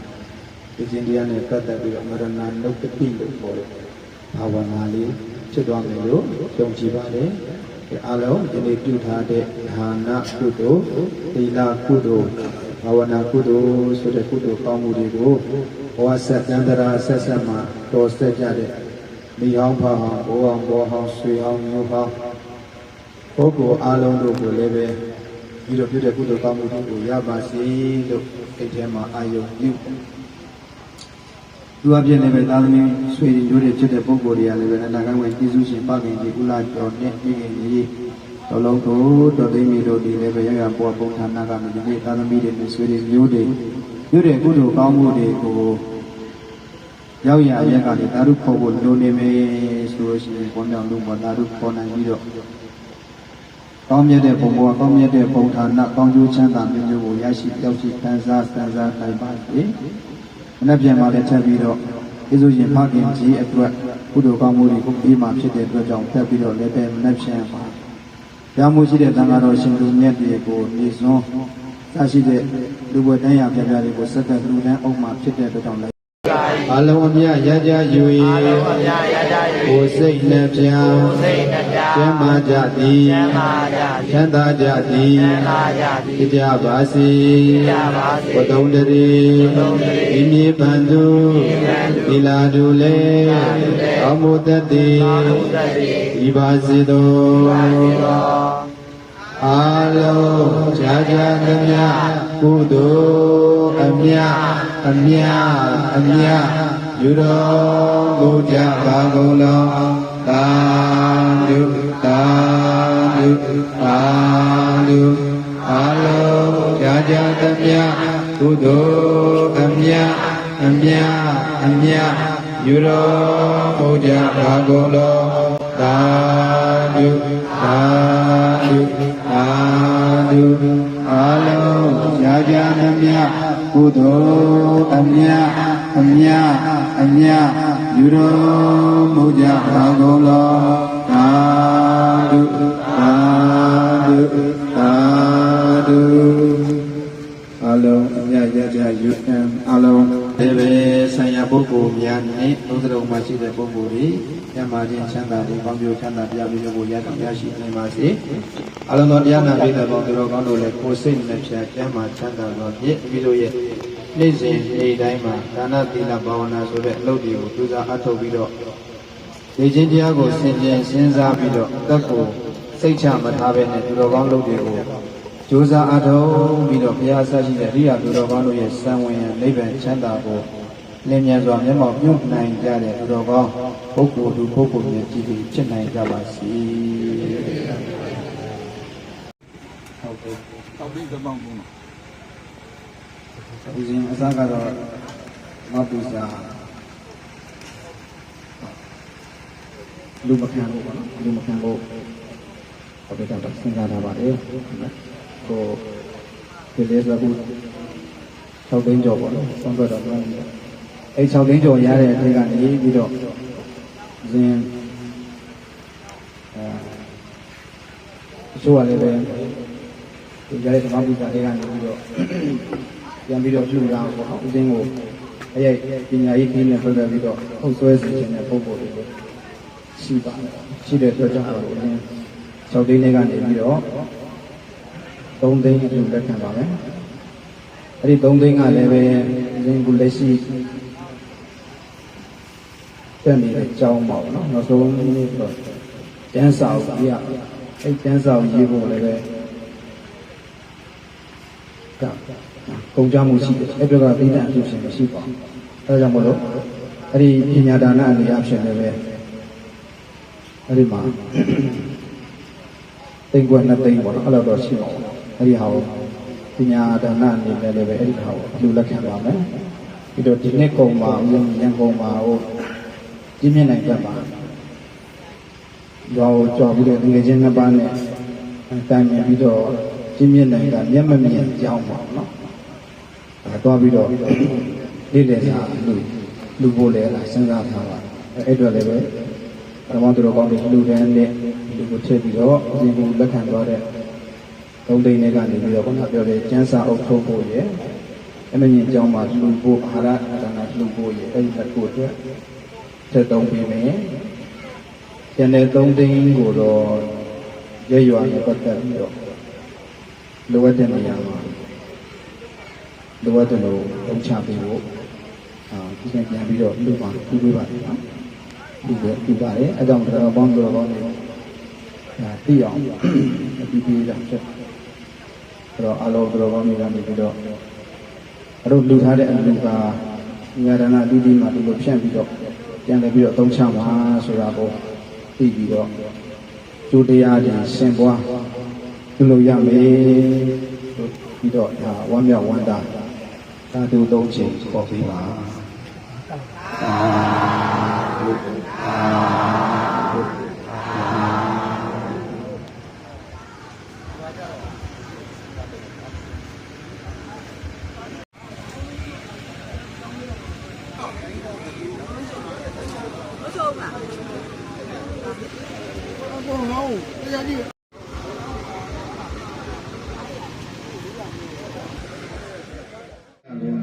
သုစုထုဒရှင်တော်မြတ်ဗျာပေါင်းတို့၏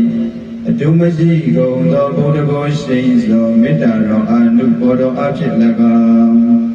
အတိကြကုန်သောသမုဒိပရမတ်နယသောသံဃာတော်အရှင်ကောင်းအရှင်မြတ်ပေါင်းတို့၏ဖခင်ရဲ့မေတ္တာပေါ့နော်။ဒါတွေကပြောမယ်ဆိုရင်သူဇလန်းရလိုက်ကြည့်မယ်ဆိုရင်အများကြီးပေါ့။ဒီမှာပြောချင်တာကဖခင်ရဲ့မေတ္တာကြီးမားပုံကိုကြည့်ခြင်းရဲ့ဗိမိတာရမင်းကြီးကိုကြည်အဗိမိတာရမင်းကြီးကငါတတ်မဲ့သားဆိုပြီးကိုယ်ဝင်လွယ်ထားတဲ့အချိန်မှာပြက်ချမယ်ဆိုလွယ်တကူဖြတ်ချလို့မရဘူးလားရတော့လည်းပဲမဖြတ်ခဲ့ဘူးတဲ့အဲ့ဒီမှာဣမတ္တလောကတ္တဓာတိဓာရောတဲ့လောကကြီးကိုမြင်အောင်လောကကြီးကိုမြင်အောင်ရတယ်ဆိုတာဒီလူလောကကိုရောက်အောင်ဝေးပေးတာပေါ့နော်အဲ့ဒီယေရှုလေးတခုတည်းတော့သူတော်ကောင်းတွေမိဘယေရှုဆက်လို့ကုန်နိုင်ပါမလားမကုန်နိုင်ဘူးတဲ့ဒါကြောင့်ဣမတ္တလောကတ္တဓာတ်တဲ့တော်တဲ့အဲ့ဒီယေရှုတရားတစ်ချက်နဲ့ပဲတန်တဲ့နှစ်ချက်ကိုမိဘတွေကမလုပ်ပဲစွန့်ပြစ်ရင်စွန့်ပြစ်ပဲစီဆက်လို့မကုန်နိုင်ဘူးတဲ့မိဘတွေယေရှုတရားမကြီးမားဘူးလားကြီးမားတယ်ဒါတော်ကောင်းတွေကမိဘတွေမှာရောက်နေတဲ့ပုဂ္ဂိုလ်ဦးစင်းတို့ကပို့ပြီးတော့သိအဲ့တော့မိဘတွေရဲ့ကျေးဇူးတရားကြီးမားတယ်ဆိုတဲ့ကဖခင်ကြီးရှိတုန်းကလည်းပဲသားတွေသမီးတွေတက်နိုင်တဲ့ဘက်ကဇေဝဆိုလဲဇေဝအလျောက်အစားတောက်ဆိုလဲအစားတောက်လျောက်တက်နိုင်တဲ့ဘက်ကနေပြီးတော့အစွမ်းကုန်ကြိုးစားပြီးတော့ပြည့်စုံစောင့်ရှောက်ခဲ့တယ်။ဟောလူတို့အကြောင်းစိတ်လို့သိရပြီ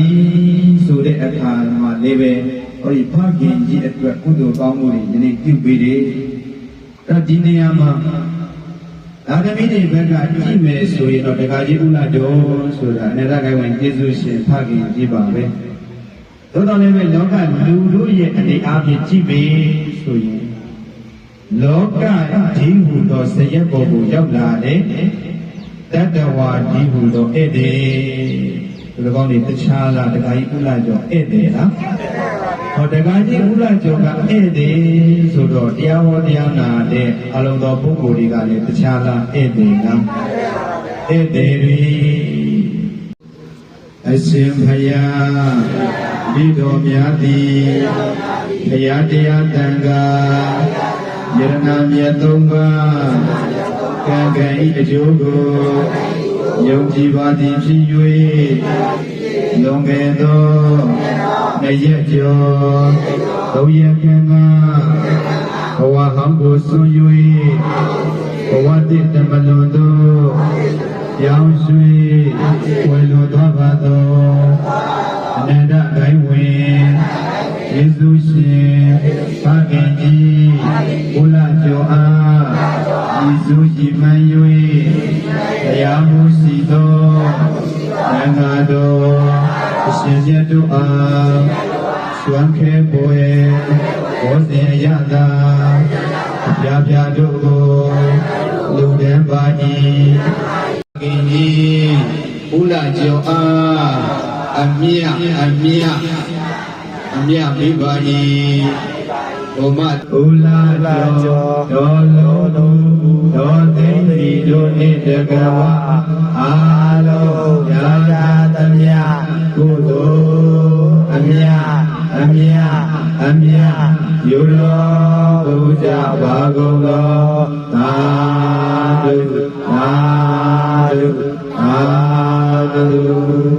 အလုံးတရားနာတိ တရားတော်လောက်ကြောင်တော့စိမင်းအသက်ဘယ်လောက်ရှိပြီတော့မင်းမကြိုက်ဘူး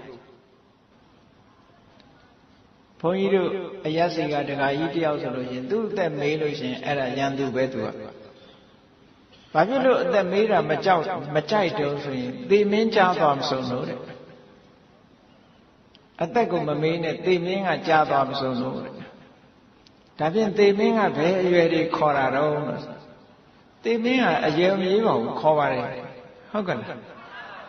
ငယ်ငယ်လေးလည်းသေတာပဲလူလတ်လည်းသေတာပဲလူကြီးလည်းသေတာပဲဟုတ်လားအသက်သိလည်းသေတာပဲအသက်မသိလည်းမသေဘူးလားသူကကြံ့ကြံ့ဖန်ဖန်ကြောက်တာသေမင်းကြားသွားမဆိုဘူးသူကသေမင်းကိုတခြားလာတဲ့ထဲနေတာအဲ့ဒီပြောတဲ့လူကသေမင်းကြီးပဲ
မဏိသိက္ခာပဒံသမာဓိယာမိတရားရှာခန္ဓာကိုယ်ဝေဘာမကဲတော့ရပြောလို့ကြပါလိမ့်မယ်